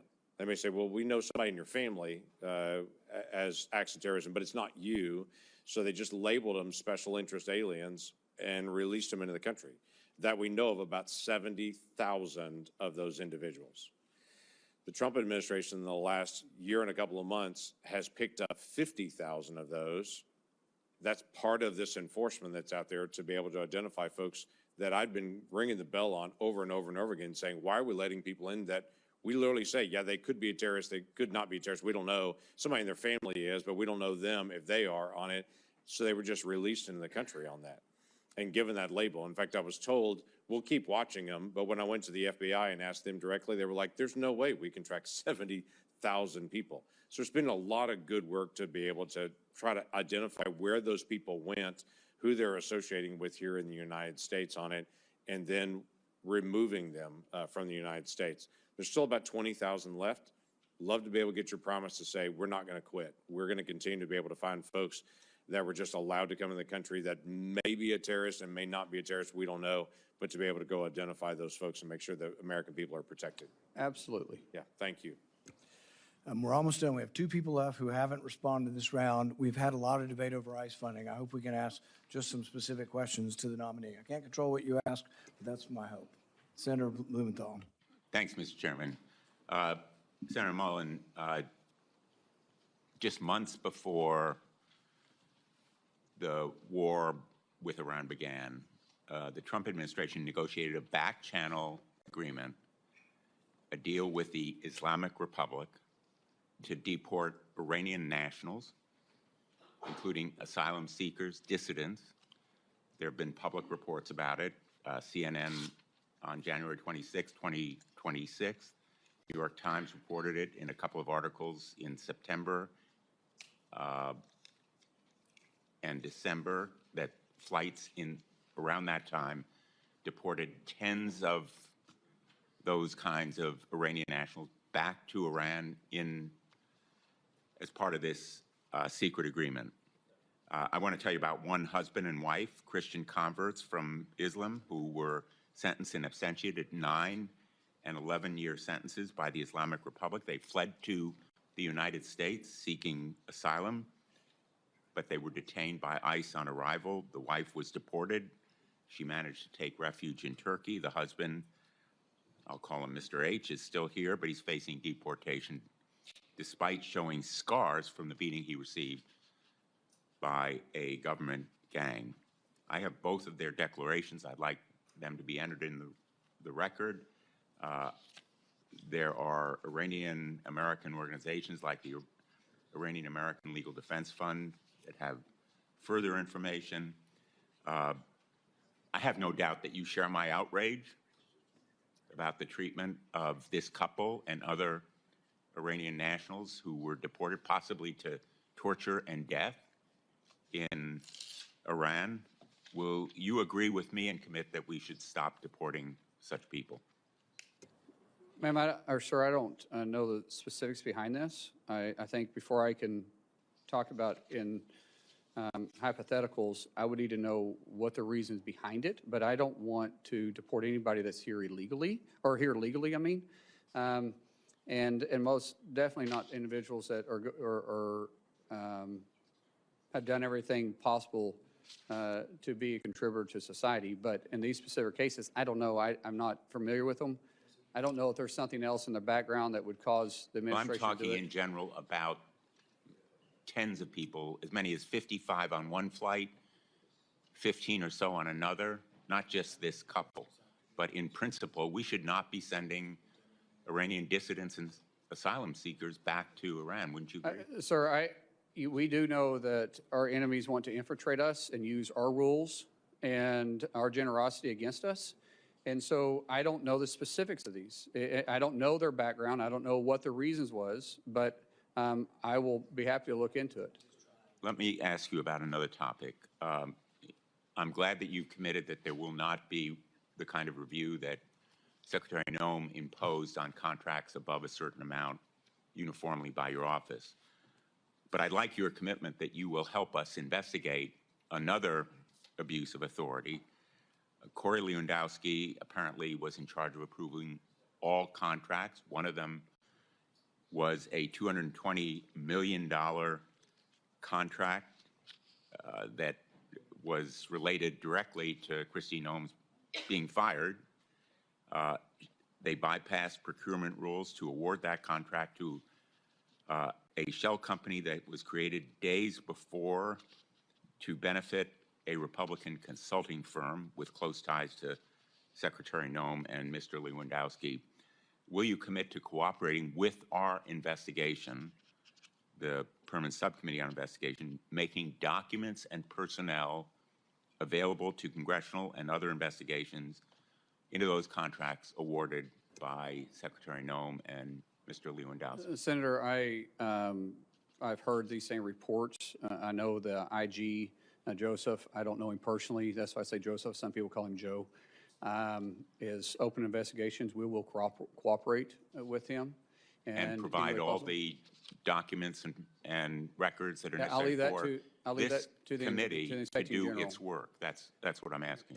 I'll do everything that's required of me by law, but the IG will be doing the investigation, and we'll let the IG, decide what documents he's going to share, and maybe you can bring that up with him.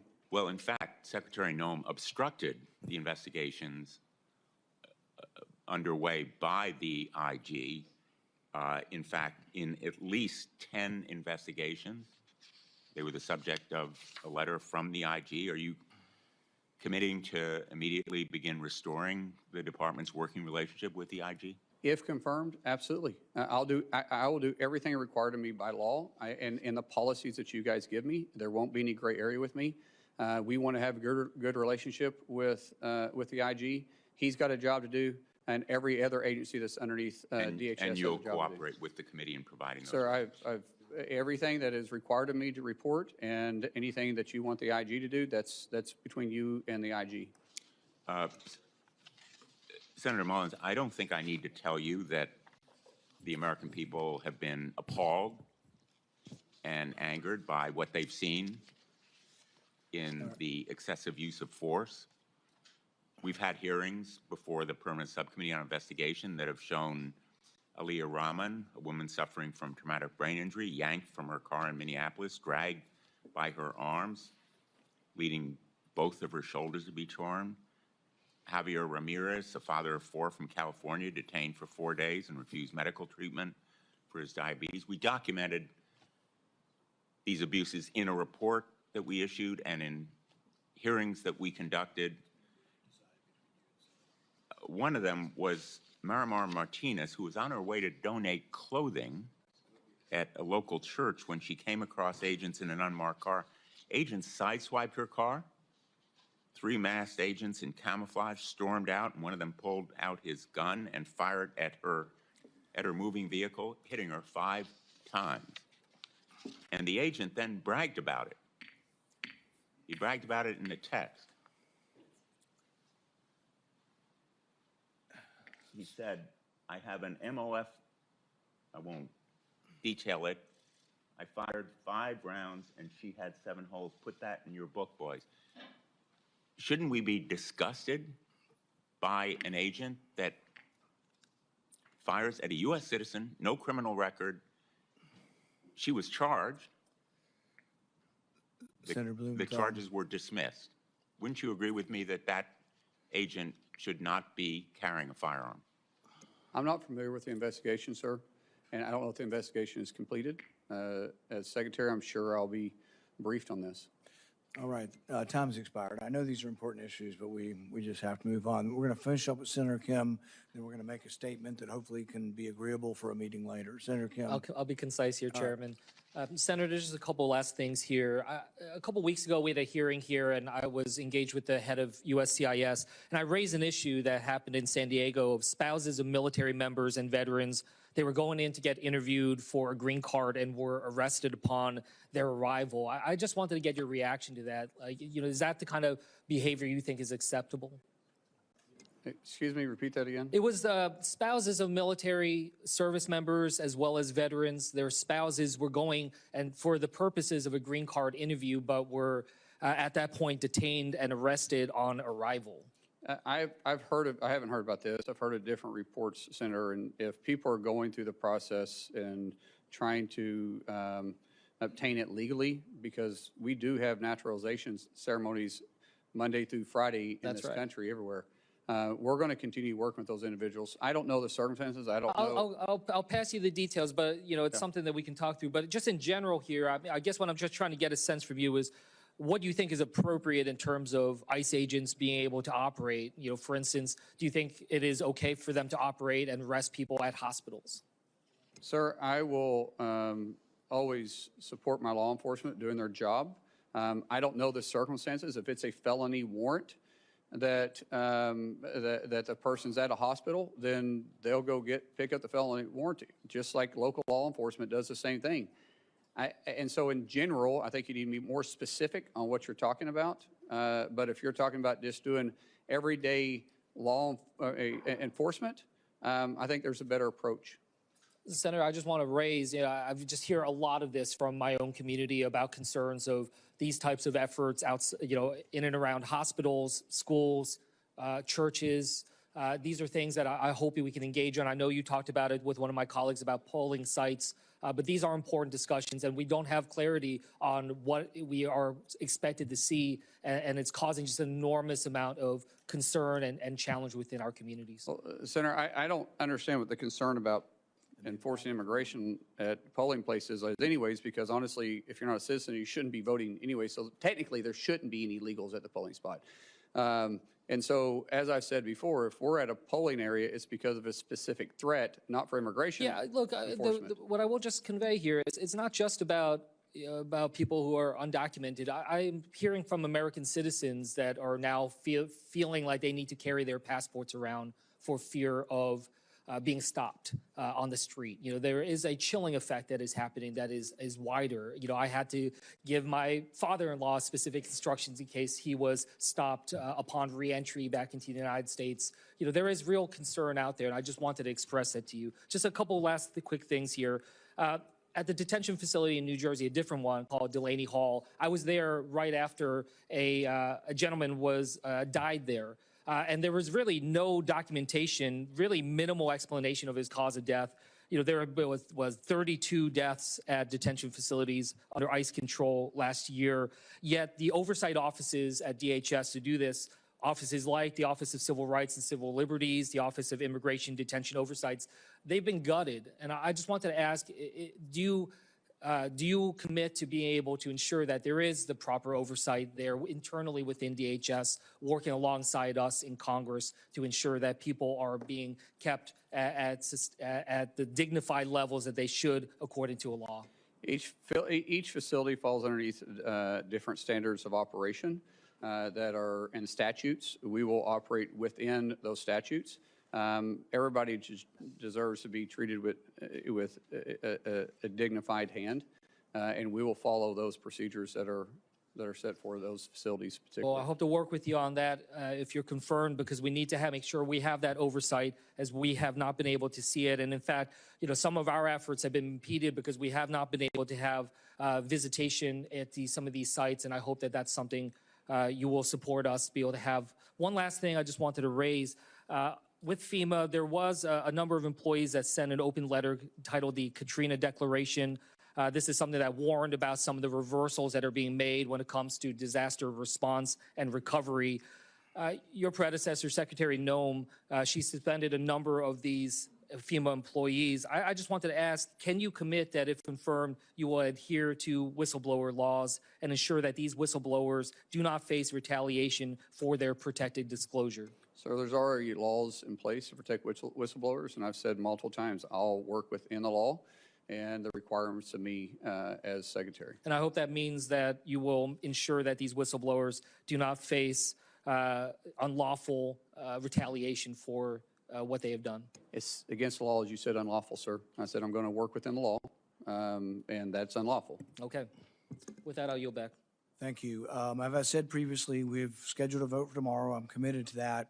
There are several members on both sides of the aisle that would like a briefing in the SCIF. They have it from 1 to 2. If you're willing to do that, several members would like just to walk over and do it. And I think that makes it much more likely that we have the vote tomorrow. Sir, I would prefer to have the ranking member, yourself, James, and if you want to bring another Democrat member that's on. It's all or none. All the members need to be able to hear it directly. The problem up here is too many things are siloed, and it just looks like resistance that you don't want everything to come out. It'd be much more forthcoming if you let any member of the committee and classified staff into it. I think we can get this done this afternoon. That's fine, as long as it's in a classified setting. As long as what? Yeah, that's fine. The people classified security on our staff and staff. TSSCI. TSSCI, yes. All right. All right. Thanks, everybody, for coming today. The nominee has filed responses to biographical and financial questionnaires, answered pre-hearing questions submitted by the committee, and had their financial statements reviewed by the Office of Government Ethics. Without objection, this information will be made part of the hearing record, with the exception of the nominee's financial data, which are on file with the committee. Due to the quick turnaround between this hearing and the markup tomorrow, the hearing will remain open until 4 p.m. today, March 18th. This hearing is adjourned.